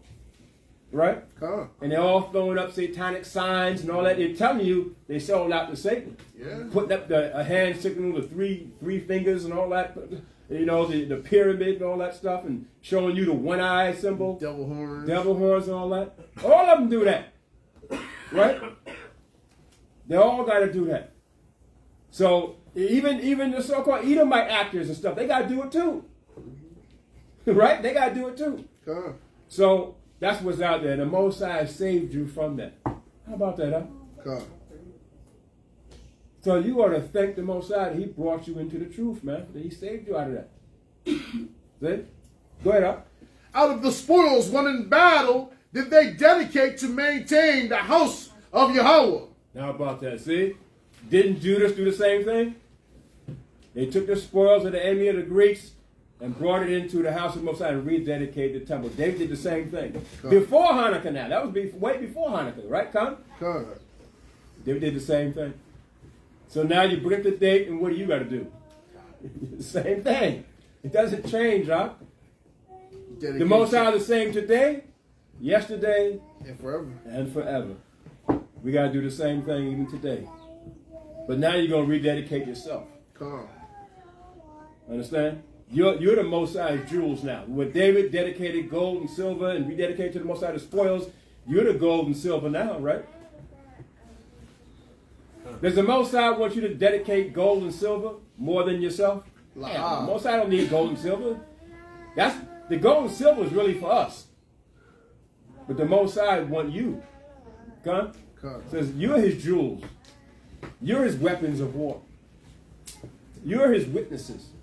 The nation of Israel. Come. That's right. Right? And read that, Gemara. Tell me where you're at. Book of Ezra, chapter 6, verse 16. And the children of Israel, the priests and the Levites, and the rest of the children of the captivity, kept the dedication of this house of Yahweh with joy, and offered at the dedication of this house of Yahweh 100 bullocks. How about that? So we kept it with joy. So today is really a joyous occasion for us. We're just over here in captivity in Esau's world, but it's a joyous occasion. Okay? And as we continue on and building and building and building, right? Israel's going to start to come together, right? And the nations, the creatures, wait for the manifestation of the sons of the Most High. They're waiting for us. They're waiting for us to return back to the Most High and take over this earth and bring it in righteousness. That's what the nations are waiting on. They're waiting on us. Just to let me back off what the elder's saying, I just had a conversation with a guy from Palestine in the hospital I work in, and that's what he said that they waiting on for us to get in order so things would get back in order. Wow. So that everybody will have peace. So that everybody can live together peacefully. They waiting for us to get in order. And the people over there, they know it. They know it. Yeah. So we're stagnating the whole earth. That's us. It's our fault. Who, me? Yeah, you! You're stagnating the whole earth, huh? So what time is it? Now is the time for your salvation, right? Scripture say, 2 Corinthians 6:1. Now is that time. So what you waiting on? Right? Okay, go ahead, Gemara. Is that it? And the rest of the children of the captivity kept the dedication of this house with joy, and offered at the dedication of this house of Yahweh 100 bullocks, 200 rams, 400 lambs, and for a sin offering for all Israel, 12 he-goats, according to the number of the tribes of Israel. How about that? See? So the rededication. See how many lambs and oxen and everything? It was a joyous occasion, huh? The priests were busy. All them lambs and oxen, they all had to be sacrificed, huh? 200 and the number that he said in the scriptures. That's hundreds, huh? So we were feasting, Feast of Tabernacles for 8 days. And now we're reading about Hanukkah, 8 days. We ate all that, huh? Right? It was sacrificed, but we ate all that, man. It was feast. Right? Okay, Gamaya, Proverbs 16:3.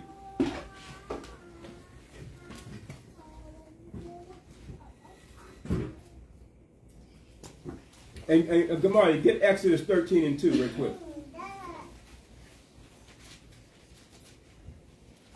Proverbs 16:3. The book of Proverbs, chapter 16, verse 3.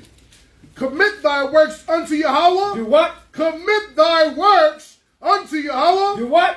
Commit thy works unto Yahweh. To Yahweh, you commit yourself unto the Most High. I know some of us are committed. Oh, my family, I got to do this, I got to do that for my family. Okay. But commit yourself unto the Most High. The Most High said, he that worship his mother and father and children before me is what? Not worthy of me. Wow. So does that mean don't take care of your family? Don't mean don't take care of your family. So don't get it misconstrued here. But you got to commit your works to the Most High. The Most High is first in everything. Huh? Yeah, the Most High Yahweh is first in everything. See, it's easy to give excuses, right? You know, I got something to do. I got to take care of my family. But what about the high holy day, Most High? Understand what I'm saying? See, but the Most High know who's faithful, who's not. That's what the Most High is checking out. The Most High's eyes are 10,000 times stronger than the sun. The angels watch everything that we do. So you can deceive us and say, well, I got something to do. It's very important. But the Most High know your heart. He know the real deal. So you ain't deceiving nobody. Right? Let alone your mind, you know your spirit. You know your spirit. So you can tell us one thing, but the Most High know the truth. The Most High is checking it out. Okay, I see what he's saying. I see what he's up to. Understand what I'm saying? The Most High see it. And look, my wife, I had 7 children. They're all adults now, right? But I have 7 children. When I came to this truth, my wife would be pregnant in the hospital giving birth. What did I do? I knew she was giving birth. What did I do? I didn't get up and leave. I stayed right there. And went through the whole service. And then after the service, I went to the hospital. Come? See the difference? See? And then if let's say if my wife might have been sick or whatever, some of my children might have been sick or whatever. I had a daughter that died in 1987. She was 5 years old. She had spinal meningitis. I was out in the camp and everything, speaking. This is in New York. Out in the camp, everything, speaking, everything. I knew something felt funny, though. I kept feeling funny the whole day. I don't know what that was. But I didn't go to the hospital. No, I didn't leave camp. I stayed, and then after the camp, I went home and found out she had died and everything. This is after the camp. Okay, what can you do? I mean, okay, she passed away, but what can you really do? You're gone now, right? Why did David pray so hard when his son was still alive? Yahweh might have mercy. He might have mercy. But after the son passed away, he got up, brushed himself off, and his servants looked kind of like, why you were down there crying and everything and praying and everything? He said, well, what can I do? The child's gone now. He's dead. Right? There ain't nothing you do. You may go keep serving the Most High. Nothing you can do. But I gotta go home. They passed away. My mother, my father, my son, whatever, passed away. Okay, I understand that. But, right? So the Most High understands. But still, where's your faith? Understand? And the Most High checks out all that, right? Checks out all that in all of us. Right? Okay? So commit thy works. Go ahead, 16:3. Commit thy works unto Yahweh, and thy thoughts shall be established. Was that it? Yeah. Yeah, so that was it. So commit your works unto the Most, and then your thoughts will be established. Why are we all confused and stuff out in the world, don't know what to do? Right? From one day to the next. And then you start praying to the Most High. The Most High want it like that for you. So you pray to him, and then he'll bring you right into the truth. Come. Then your thoughts are established, and the Most High guide you and direct you the correct way. Come. Okay, go ahead, Gemara 13:2, Exodus. Book of Exodus, chapter 13, verse 2. Sanctify unto me all the firstborn, Whatsoever openeth the womb among the children of Israel, both of man and of beast, it is mine. Yeah, so your children are the Most High's. That's why, again, dedicate, rededication.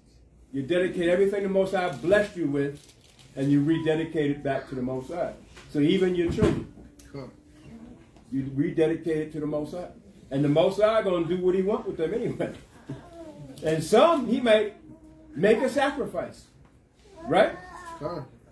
He's doing it out here in Israel now, right? They're getting killed out here. The police are shooting them down. Sacrifices. Come? Most High do what he wants. They're his. But if you rededicate your children in righteousness, then the Most High protect them. Come? That's why I say pray for your children, man, these last days, right? Because Esau is kidnapping your children, kidnapping the black woman, and you don't know where they are. Hundreds of thousands of them are gone. They're not gone. You know where they are.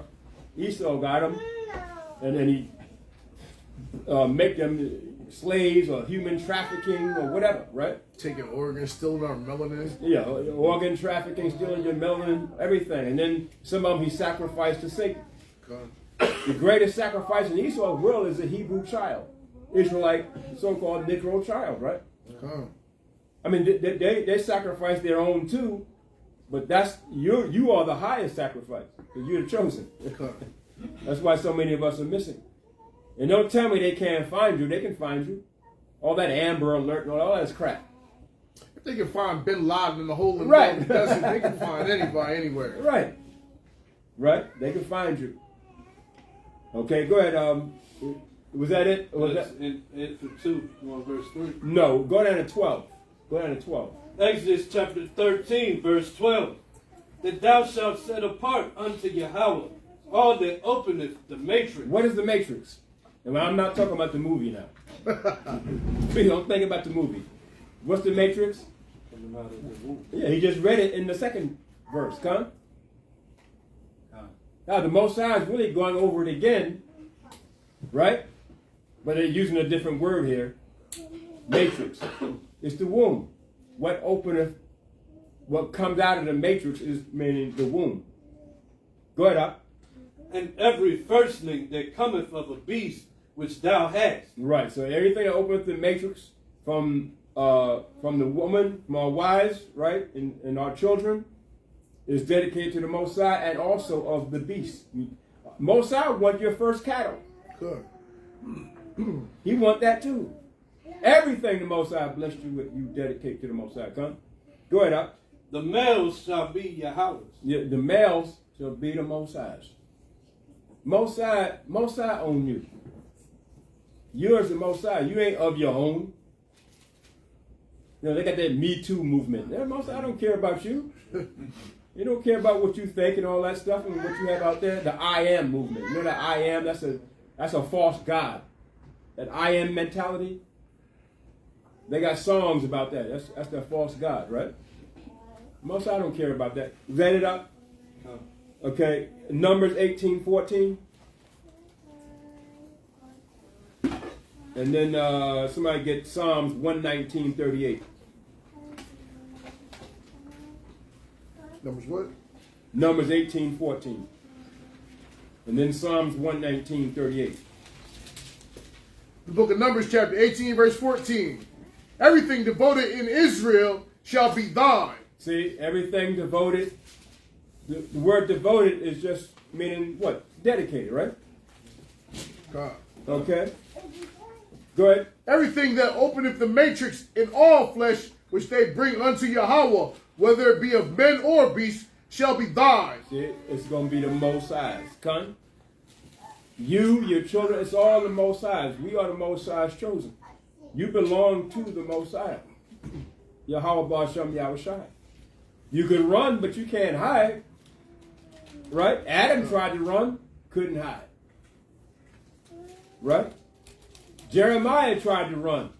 Moses said, nah, Jeremiah, you belong to me. You ain't going nowhere. And everything that I send you to do, you're going to do.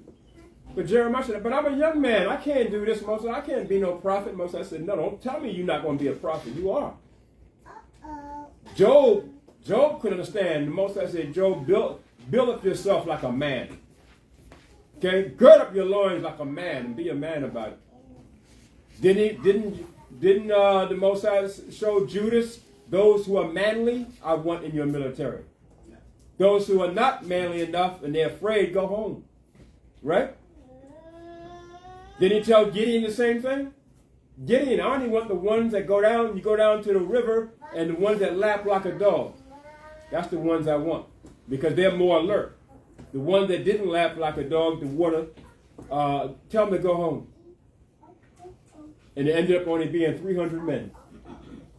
Mosai defeated the whole army of thousands of men of the enemy with only 300 men. That's where they get the movie 300 from. That was us. That wasn't Esau. I got Edomites playing the movie, right? But that wasn't Esau. That was us. Right? Go ahead, Op. Nevertheless, the firstborn of men shalt thou surely redeem, and the firstling of unclean beasts shalt thou redeem. And thou and those that are to be redeemed from a month old shalt thou redeem, according to thine estimation, for the money of 5 shekels after the shekel of the sanctuary, which is 20 gerahs. Right. Okay, you're not going to read too much more of that. But they shall be redeemed. So today, what nation is going to be redeemed? The nation of Israel. Good. Okay? And the Most High said, you're going to be... Most High said, I already got my ransom for you.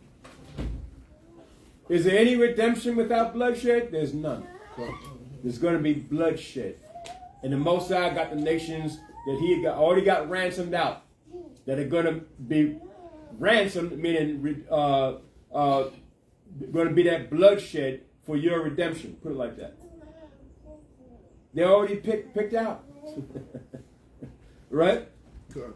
There's going to be a lot. There's going to be bloodshed, man. Death, destruction, and bloodshed. All for you. People are going to die for you. You don't even know it yet. Right? Come? Good. Going to be a lot of bloodshed for you. Right? When Israel fell, this whole earth was in the uproar, man, because we fell. This whole earth was upside down because of us. Right? Okay. Now, what did I say? Get Psalms 119 and 38. Book of Psalms, chapter 119, verse 38. Establish thy word unto thy servants. Establish the word unto your servants. Go on. Who is devoted to thy fear? Who is devoted to the fear of the Most High? Are you? Or are you just devoted to yourself and what you want to do? Understand what I'm saying? You gotta make a distinction now. Who you gonna be devoted to? Yourself or the Most High? Now is the time to decide. The Most High said rather be what? Hot or cold. See? If you're lukewarm, even if you're lukewarm, he said, I'm going to spew you out of my mouth. Who's lukewarm here? Don't say that word. Don't have 1 foot in and 1 foot out. Don't do it. That's the worst thing you can do. Most High may have more mercy on them that are out there in the world, right? Than ones who are lukewarm. We see you sometimes you can make, sometimes you can't, you're in, sometimes you're not in, sometimes you just don't know what to do, right? But you hear, and sometimes you hear and you salute and all that. Most I don't care about that. What does a salute mean? That don't mean, okay, that's a blessing, but, you know, your actions, see? Didn't they, when we knew we were Israelites back then, didn't the men that were under Gideon knew they were Israelites? Moses said, get the hell out of here, go home. Didn't the man under Judas Maccabees knew they were Israelites? Said, no, Judas, I don't want them. Tell them to go home. Right? We knew we were Israelites. So now, today, and did they have all kinds of situations happening in their household stuff? Yeah, they had all that. Didn't the disciples, when Yahushua was picking their disciples, didn't they have all kinds of problems in their household and stuff? What did the disciples do? They dropped it and left it like a hot potato and followed Yahushua. Didn't they? So what about you? That's what the Most High want to see. Go ahead. Was that it? Okay, that was it. And then you get, now we bring it to the up to the New Testament, up to date. Yahushua, John 10:22. The Feast of Dedication was kept with Yahushua. He kept the Feast of Dedication. So how come we don't want to keep that now? And Yahushua, who was our example, he kept the Feast of Dedication. Right? in the high holy days? Go ahead, up. The book of John, chapter 10, verse 22. And it was at Jerusalem, the feast of dedication, and it was winter. And Yahushua walked in the temple in Solomon's porch. How about that? See, even Yahushua, feast of dedication. But here it's calling it what? The feast of dedication. But we know it's Hanukkah. Come? Good. Right? And dedication, if you want the meaning of dedication, to dedicate, it means to devote time, effort. Time and effort. That's what the most I want to see, your time and effort. To coming back and the rebuilding of this nation. They did it during the time after the Babylonian Empire, Nehemiah, Ezra. They took time to rebuild it, right? Good. It took time, man. Mosai wants your time. He wants your effort. And I'm going to say something. And if it's giving alms and resources, that too. Some brothers are made richer than others. Why does the Most High make some brothers richer than others? Want to see what you're going to do with your riches. Didn't the rich man, even the rich man came to Yahushua, and what did he ask Yahushua? Yahushua, how do I gain eternal life? Yahushua said, keep the commandments. He said, but Yahweh, and give to the poor. But he said, Yahushua, I have done all this up from my youth up. Yahushua said, but there's one thing you haven't done. Right? Give all that you got to the poor and to the needy, and come follow me. Didn't he say that? And the rich man did what? He left sorrowful. And didn't say nothing and left sorrowful.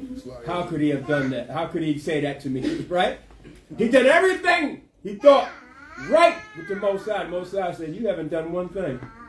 Even that one thing, the Most High said, I don't even want you. Think about that. I'm sorry. Go ahead. The rich man he was asking about the one thing. Yeah. The one thing. Good. Never the commandment down to just one thing. One thing. You know what I'm saying? Right, good. Yahushua let him know there was exactly the commandments. Commandments, right. And one thing, like you said, he didn't do was right.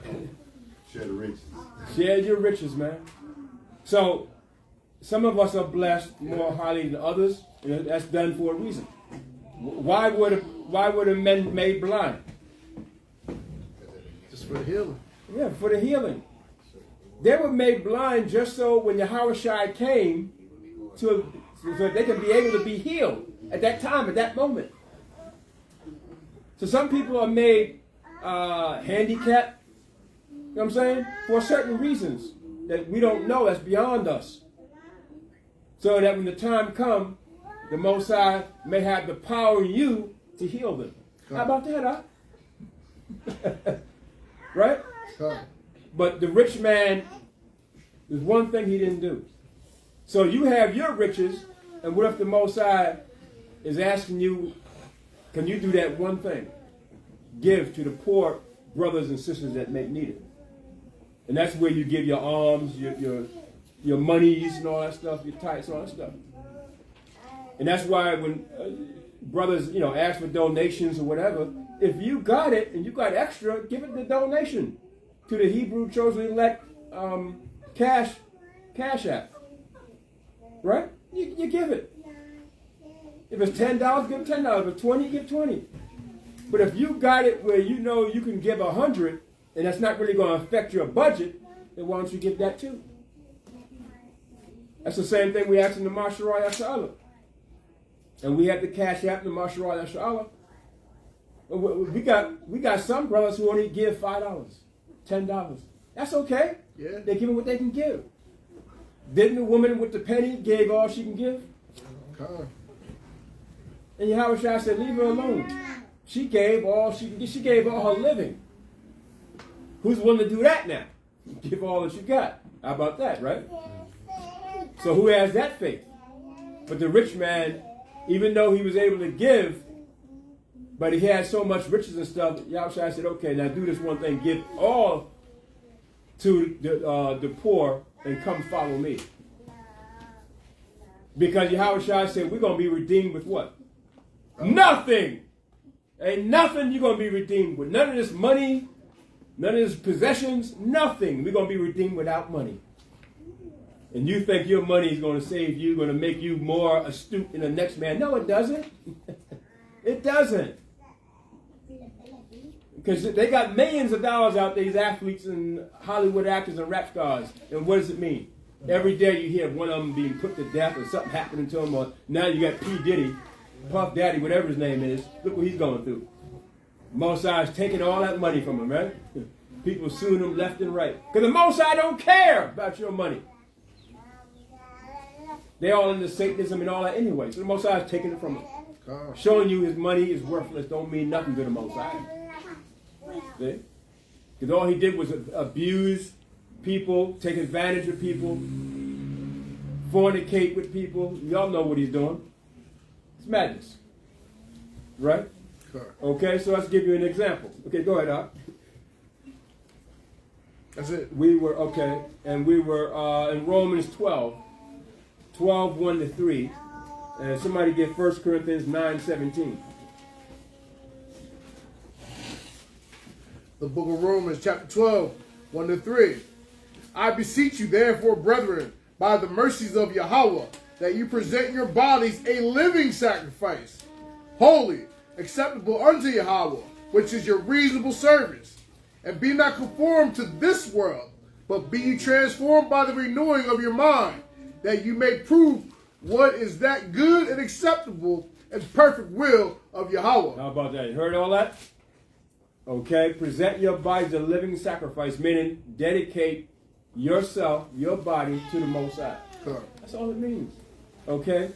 And again, dedicate, devote time, effort, or oneself to a particular task or purpose. What's your purpose here?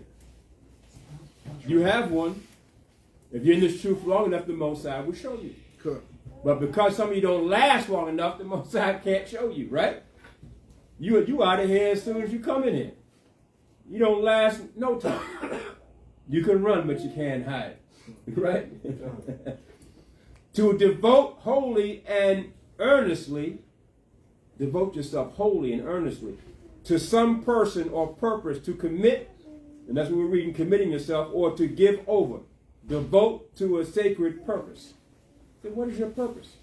Okay? And that's what he was reading in Romans 12, 1 to 3. Okay? Gamaliel, before you go there, get Hebrews 10 and 12.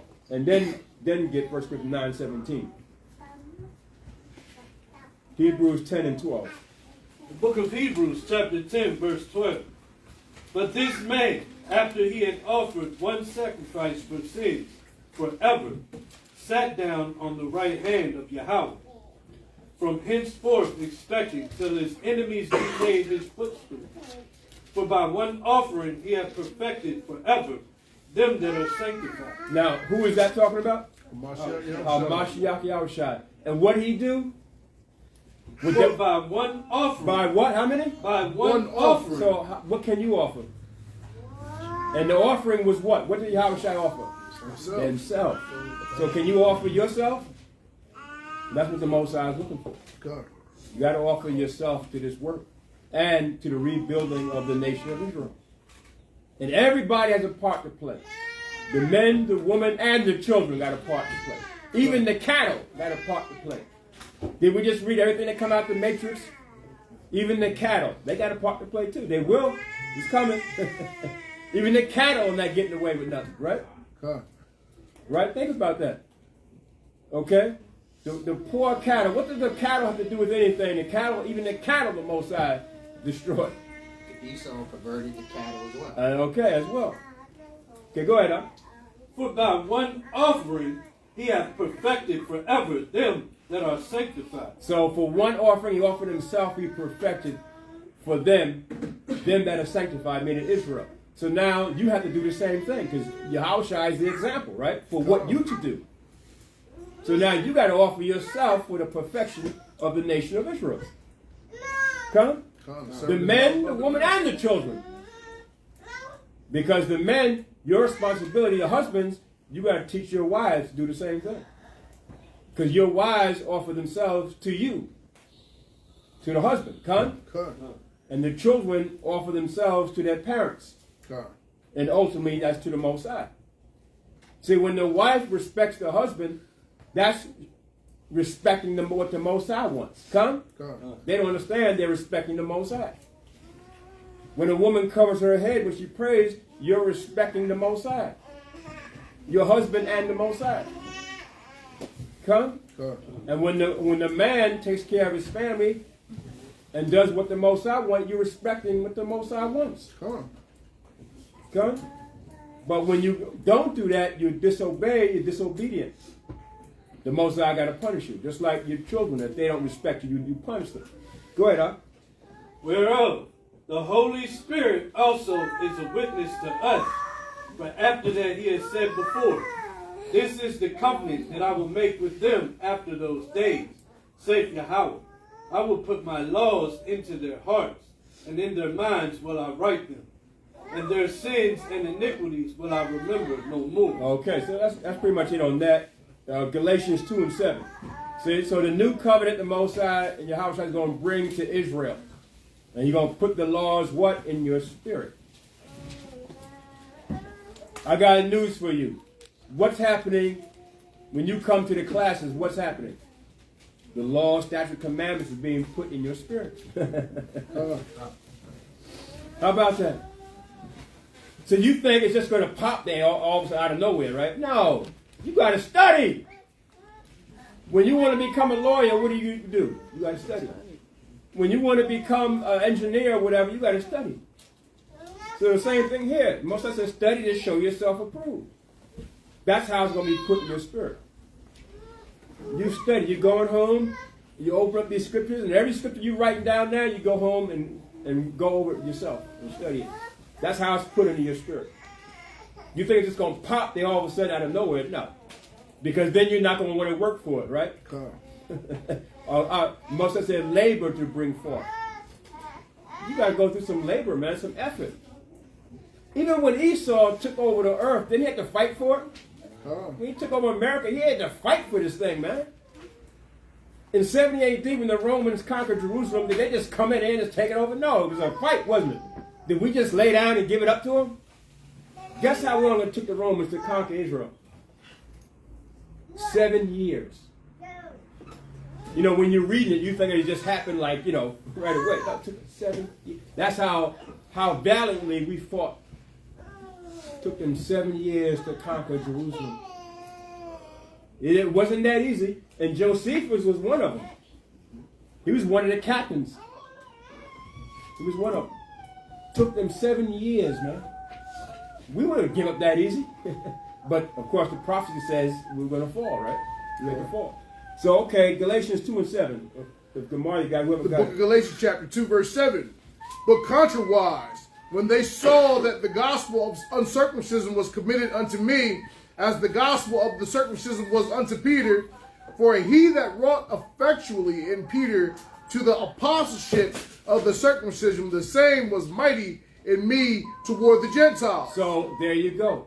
And we're talking about the Gentiles of who? Of Israel. Right. So the same spirit that was given, committed unto Peter for the circumcision, the same spirit was given Paul to go to the uncircumcised, meaning our people amongst the Gentiles, to bring the gospel. Okay. Guess what? The same spirit is given to you. Same spirit. The ones of us who are now committing ourselves to the rebuilding of the nation of Israel. Okay. It's the same spirit. Yachanan got the same spirit that was given to Peter.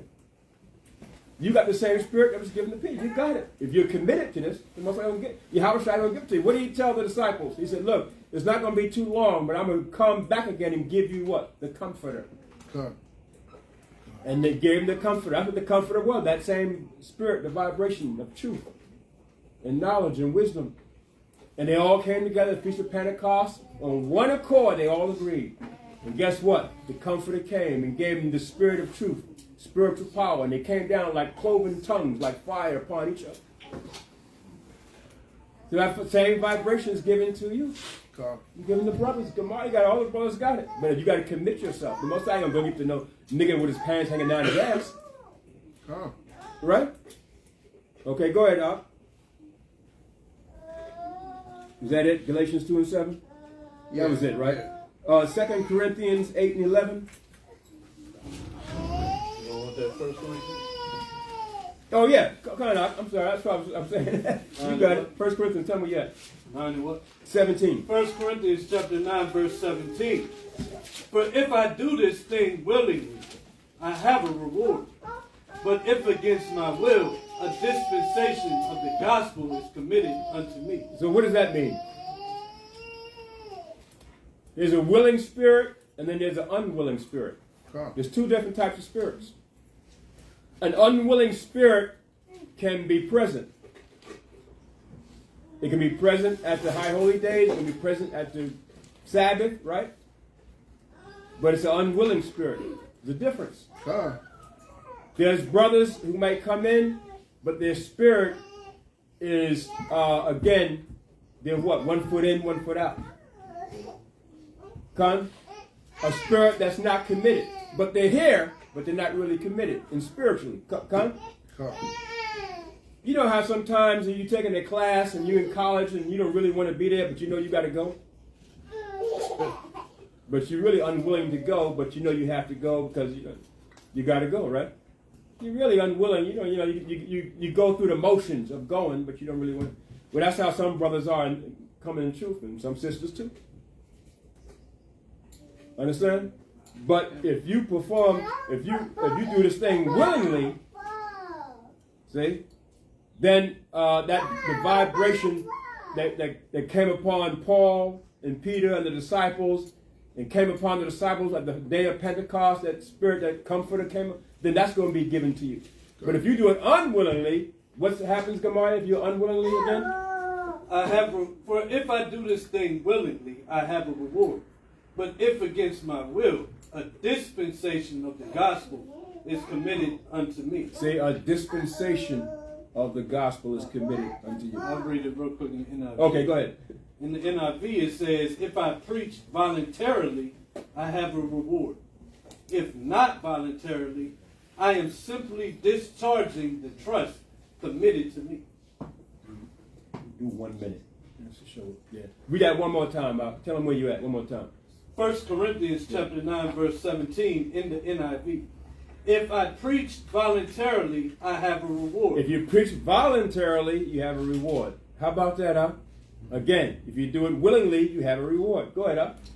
If not voluntarily, I am simply discharging the trust committed to me. How about that, huh? So that's in the NIV, right? Kind of what you said. I'm just going to the class. They're doing the class. I'm just going to school doing what I got to do. Right. But you're not willing to be there. It's not in your spirit to be there. So that means that dispensation of the scripture is committed to you. Meaning the Most High is going to deal with you as needed, and then eventually what's going to happen? You're going to get offended, and what's going to happen? Yeah, you're going to go. Because that's why the Most High brings offenses. He said it must needs be that what? Offenses come. You know why offenses got to come? Because so that you can show them who are approved to be in this truth. And to show them who are not really spiritually in it, even though they're sitting amongst us. Come? That's why Most High gets some people offended. He said, if you're offended even at one of these little ones, they're going to take a millstone around your neck and be hung and cast into the ocean. Right? So, are you willing? Everybody should say, come. Are you willing? Come. Are you willing? Come. That's where we're at now, right? And then 2 Corinthians 8 and 11. Who has that? 8 and 11. Just turn the page to 2 Corinthians 8, chapter 11, verse. The book of 2 Corinthians, chapter 8, verse 11. Now, therefore, perform the doing of it. Now, if you're willing, do what? Perform the doing of it. Now, since you're willing, and everybody here is willing, come. Now you perform it. See how the Most High wants action? You know how easy it is to say that you all love the Most High, but there's no action involved. But here, Paul is saying what? Now you perform it. Meaning, perform what? Keeping the law, statute, commandments. right? High holy days, perform it. Go ahead, up. Now therefore perform the doing of it, that as there was a readiness to will, so there may be a performance also out of that which ye had. What do you have? You have a spiritual gift Come. and a talent. You got to perform whatever your spiritual gift is. And some of you say, well, I don't know what it is. Don't worry, just being here long enough. We're going to find out. It's going to be revealed to you what it is as you're in here, as you're in the truth long enough. Come. Because aren't we our forefathers coming back in the regeneration? So if you were a priest back then, it's going to be revealed. If you were a king back then, it's going to be revealed. If you were a queen back then, if you were Esther in the regeneration, it's going to be revealed, right? And what Esther did. If you were Judith back then, it's going to be revealed, right? Just be in this truth long enough. If you were a prophet back then, it's going to be revealed. You're going to be a prophet today, right? Because it's in you already. Mosiah wants you to perform the spiritual gift that is in you. He don't care about your faults. That's not what he's dealing with, right? Even Paul had spiritual gifts, right? But what did Paul say? Paul said his faults are like what to him? He's like thorns in his side. You ever had a thorn in your side? You ever had something pricking you all day long? A splinter? You feel it, don't you? But you still continue on doing what you're doing, aren't you? So the Most High said, yeah, you got some thorns in your side. You got some faults. There's some negative things you might do. But continue on with doing what? The righteous things. Continue on with your spiritual gift. That's what I want from you. See, the Most High is dealing with you according to your spiritual gift, not according to your faults and your negatives, right? But never let your negatives outweigh your spiritual gift and your righteousness. Understand? It's in you. When that happens, the Most High going to give you up to what? A reprobate mind. He gives you up to a reprobate mind because now your sins and your negatives outweigh your righteousness. It's supposed to be the other way around. Your righteousness and your spiritual talent is supposed to outweigh your little faults and negatives. But because Yahushua died on the cross to forgive you of those little negatives that you had. That's why Paul kept on so strong, even though he had some thorns in his side. Paul had some sins, right? Peter had some sins. The disciples had some sins, huh? But the Most High forgave him that, and Yahushua died on the cross for that. What did Yahushua tell Peter? Peter, get behind me, Satan. Why would he call Peter like this, like Satan? He told him to get behind me. Right? Because Peter didn't want Yahushua to go on that cross. He said, if I don't, I can't bring you the Comforter. So he realized that's Satan talking. Right? But Peter had to find out 3 times when the cock crew. He said, before the cock crow, you're going to deny me 3 times. And that happened. Then Peter understood what Yahushua meant. Sometimes in your faults and your negatives, the Most High gives you what? Knowledge and understanding. See? So in our going through our sins and not in this wicked world, we learn what? Knowledge, understanding, and wisdom when we come into the truth. Because you know how wicked you were before you came into truth, right? And the Most High brought you in, and then you realize, damn, I was wicked as hell. God damn, look what I did. I did that, did that, did that. And you started reflecting, right? I was wicked as hell. Right? Only you know. You and the Most High know what you've done. Right? Go ahead, Op. It's me. Okay, go ahead. Yeah, go ahead, Op. For if there first be a willing mind, it is accepted according to that a man had, and not according to that he have not. So what do you have? You have spiritual talents and gifts. And the Most High is waiting for you to display them and bring them out. That's how the Most High is dealing with you. Go ahead, Op. For I mean not that other men be eased and ye be burdened, but by an equality that now at this time your abundance may be a supply for their want, that their abundance also may be a supply for your want, that there may be equality. So there may be equality, right? So the supply of their want, let's say all people out in the world, what are they looking for? The truth. I got a precept. Right. And because you have the truth now, right? When you go out there and teach, there's equality. So now you could now display your talents, right? And your spiritual gifts by way of the Comforter, teaching them the gospel. You're giving them what they need, right? Con? If a man asks you, if you're hungry and you ask for some food and a man gives you something else other than food, what is that? That's useless to you, right? You're hungry. You want some food, right? Con? If you need some resources, some money to catch a taxi or an Uber or something, and you need those resources, and they give you something else, that's going to be useless to you because you need the money to catch a taxi, right? There has to be equilibrium. It has to be, you have to receive that which you need. Come at the same time. Go ahead. The book of 1 Peter, chapter 5, verse 2. Feed the flock of Yahweh. Feed the flock of the Most High. Go on. Which is among you, taking the oversight thereof. And you're supposed to take the oversight of the flock. Go on. Not by constraint. Don't do it by being unwilling. That's the same as being unwilling, right? Not by constraint. Okay, I'll do it. I don't really want to do it because these Negroes are hard to teach. They're hard to deal with. I don't really want to do this, right? That's how what people think, right?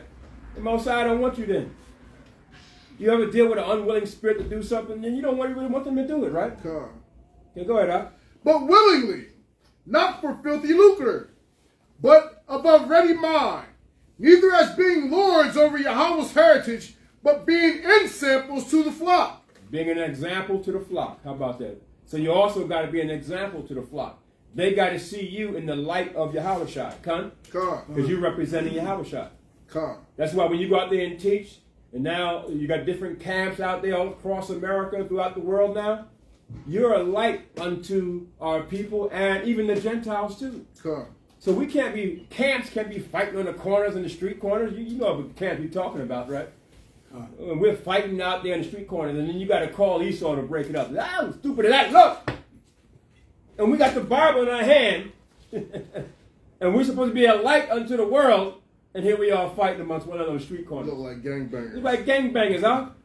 And you know what Esau is saying? These niggas. They're talking about they got the Bible in their hands, but they're fighting amongst one another. And then that's a few camps, right? They're doing it, right? But what do the nations look at? They say they're Israelites. They don't say which camps, do they? Nah. They lump us in all together, don't they? They're Israelites. They don't say that camp, then in that camp, they say Israelites, right?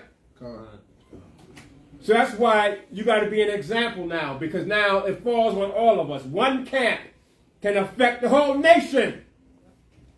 One man, right? Remember during time we came out of Egypt and we had the war? One man affected right, brother? Affected the whole nation. And we lost that battle because he took the spoils. He wasn't supposed to take those spoils. Moses had to do an investigation. Like, who did this? And he came down to the brother named Achan. He has all kinds of idols and everything in his tent. And spoils. He got his whole family killed. Moses wiped out his whole family. Moses said, kill them. Take them all out. That's one man. So what can one camp do today? Affect the whole nation, right? And affect all of us. So that's why we got to now build this thing, because there's camps everywhere. We got to build it to now that we need to build it into a nation now, a structure, one nation. Right? Because one camp does one thing out there, it affects the whole nation. Go ahead, Neither as being lords over Yahweh's heritage, but being ensamples to the flock. And when the chief shepherd shall appear, ye shall receive a crown of glory that fadeth not away. Okay, that fadeth not away. So that's our goal, right? To receive that crown of glory of the Most High, Yahweh Ba'Shem Yahushua. And let's get this one more. More? Okay. Likewise, ye younger, submit yourselves unto the elder. What? Submit yourselves unto the elder. The elders, all right, or like the leaders, the heads, and you younger men coming in, submit yourself unto the elders. And we're talking about the elders who are doing this work in righteousness. Understand? God. We're not talking about the ones out there that are doing it in negative. You know those. You know some of those, right? We're talking about the ones who are doing it for filthy lucre and money. We're not talking about those, right? We're talking about the ones who are doing it in righteousness. God. Okay, go ahead, Al. Yea, all of you be subject one to another. They be subject on one to another, mean bear one another's burdens. Help one another. Right? Nurture one another. Love one another. If a man hate his brother, what is that like to the Most High? You have committed what? Murder. You murdered him. Even if you got hatred in your heart. God. Well, I didn't kill him. I didn't. No. The Most High charged you with murder. Despite you hating your brother in your heart, the Most High charged you with murder. Guess how many murderers of us out there are? There's lots of them, right? There's a lot of us out there. And they haven't committed no physical murder, but because in your spirit you hate your brother, Most High said, I charge you with murder. That's serious. See? That is serious, huh? So the Most High, Yahweh Shai showed us the example. He said, wash your brother's feet. He didn't mean actually go down there and wash feet. He meant bear his burden. Help him out. Right, Con? Go ahead, huh? And be clothed with humility. See? Humility. Right? Humble yourself. Right? Be subject unto your brother. Humble yourself. Most I love a humble spirit more than anything. What did he say when Miriam and Aaron came against Moses? He said, leave my humble servant alone. Who are you to touch my servant, say anything against my servant? He's the most humble man, the meekest man on this earth. Leave him alone. Right, Con? Con. Go ahead, huh? For Yahweh resisteth the proud and giveth grace to the humble. Humble yourselves, therefore, under the mighty hand of Yahweh, that he may exalt you in due time, casting all your care upon him, for he careth for you. Okay, Con. And get that last one, Acts 17:11.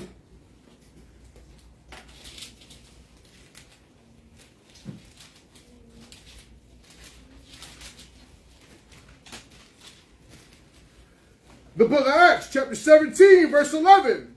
These were more noble than those in Thessalonica, in that they received the word with all readiness of mind and searched the scriptures daily, whether those things were so. So, read that one more time. They were what? They were more ready? These were more noble than those in Thessalonica, in that they received the word with all readiness of mind. With all readiness of mind. So, how is your spirit today? Are you ready? Are you ready? Yeah. For Hamashiach Yahweh. Are you ready? Right, it sounds like a boxing match. Are you ready? Yeah. Right, because it's going to be a spiritual warfare, right? Are you prepared for it? See? You got to be prepared for it. Spiritual warfare, man, is coming. And then it's going to be a physical warfare. Are you ready? Okay, go on now. And search the scriptures daily. What they do? And search the scriptures daily. What they do? And search the scriptures daily. They searched it daily. That's what you got to do. See? Because this is where Yahweh Shai is at. The word of Hamashiach Yahweh Shai is here. This is why Yahweh Shai don't have to come down and speak to us face to face, because the word is already spoken. This is all the words Yahweh Shai is going to tell us. It's everything, right? It's in here, right? In the Bible. This is all the words Yahweh Shai is going to tell you. Everything is contained. You want to go, where's Yahweh Shai at? Where can I find him? Where's he at? How come he don't help us? It's all right here. You missed the boat. It's all right here. But because our people been turned the word into a fallacy, right, with Christianity and with Roman Catholicism and Muslim and all that, all these religions, you missed it. You don't see it. Con? And some of our people, they had the Bible in their house, and you say, well, how come Yahweh Shai don't help him? Well, he's right here. He's always been here. But because you don't seek him in righteousness, that's why you missed the boat. You missed it. So Yahweh Shai don't have to really say anything to you anymore, do he? Cool. If he don't want to. Sometimes he come to us in our dreams and our visions, and, as we meditate, he'll come to you. But what I'm saying is, he's all right here. He's always been here. He said, I'm going to give you the comfort. Where's the comfort at? Huh? Where's the comforter? Right here. The Holy Bible. Son? Come. Where's the comforter? The Bible, the Holy Bible. That's the comforter. So we say, how come we don't have the comfort? How come we can't be comforted in the Holy Spirit? Because you're not reading. You're not doing nothing. There's no effort. There's no performance of doing of it. Come? Come. This is the Comforter. And Yahweh Shai don't really have to speak anymore. He put everything contained in here. All we got to do is follow it and be obedient and follow it.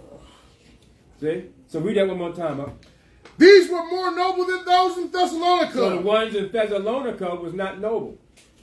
In that they received the word with all readiness of mind and searched the scriptures daily whether those things were so. Read that from the beginning. It said, These were more noble than those in Thessalonica. yes, the ones in Thessalonica were not as noble. Meaning they didn't receive the word with readiness of heart. Go ahead. In that they received the word with all readiness of mind and searched the scriptures daily whether those things were so. Okay, so now you're going to search the scriptures to find out if what? If it's true or not, right, Con? So you don't take nobody's word for nothing, Con? You take nobody's word for nothing. You go and study yourself. And even the scriptures today, the scriptures you got last week, the week before that, some of you been in a couple of years, even a year or two ago, you search it out for yourself. Con? And then ask the Most High to reveal it in your mind so you can be convinced individually. Con? That's how it's supposed to be done. Okay?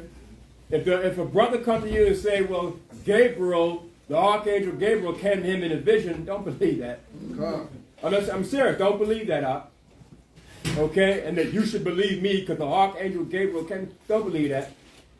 Do what? Search it yourself. Right. Like those brothers did. And they searched it daily. And then the spirit of truth came to them individually. And then you're convinced. Right? Con? So that's about it. If there's anything else. No, that's it. Right. So that's it. So all praise to Yahweh Bahasham Mashiach Yahushai. Okay? And again, this is Hanukkah, the first day of Hanukkah. I know that there are other camps that have celebrated already. Some of you might have known those, understand those camps have celebrated Hanukkah already. But with the Mashiach Allah, we are putting out the dates of the high holy days now. And we all agreed, the council of Mashiach Allah, that December 8th at sundown, which is today, the 9th, is the first day of Hanukkah. And we go by as the moon rises and comes over Jerusalem. Why do we say Jerusalem, Mount Zion, Israel, when the moon comes over there? Because that's where the Most High dwells. The Most High's home and dwelling place is where?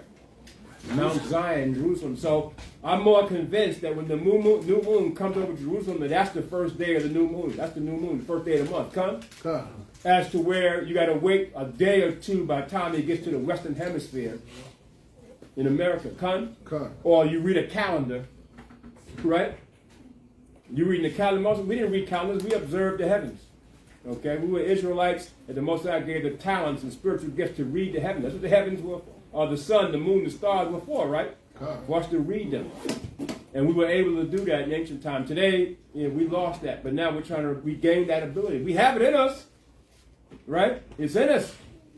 We just got to, again, perform the doing of it. So with that, all praise to Yahweh Ba'asham Mashiach Yahushai. Okay, good. We are Hebrew Chosen Elect. If you would like to join us from fellowship, we're here on Shabbat from 12 to 3 p.m. If you'd like to give any alms or free will offerings, you can give it at Cash App, # Hebrew Chosen Elect. If you would also like to give to our 5th annual Give It All You Got coat drive, this is the final week of the fundraising. You can give at #BDanny01 at Cash App as well. That's #BDANIE01 at Cash App. Or if you'd like to give any slightly worn or used coats, we also taking winter clothes.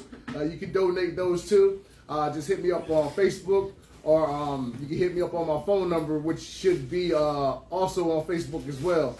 And like I said, we would love to have you fellowship with us. And we'd like to once again give all praise, glory, and honor to the Most High Yahweh in the name of His Son, Yahweh Shai, and Asher Hanukkah. Kum Yashalom! Kum Yashalom! Kum Yashalom! Kum Yashalom! Bashim Yahweh Shai!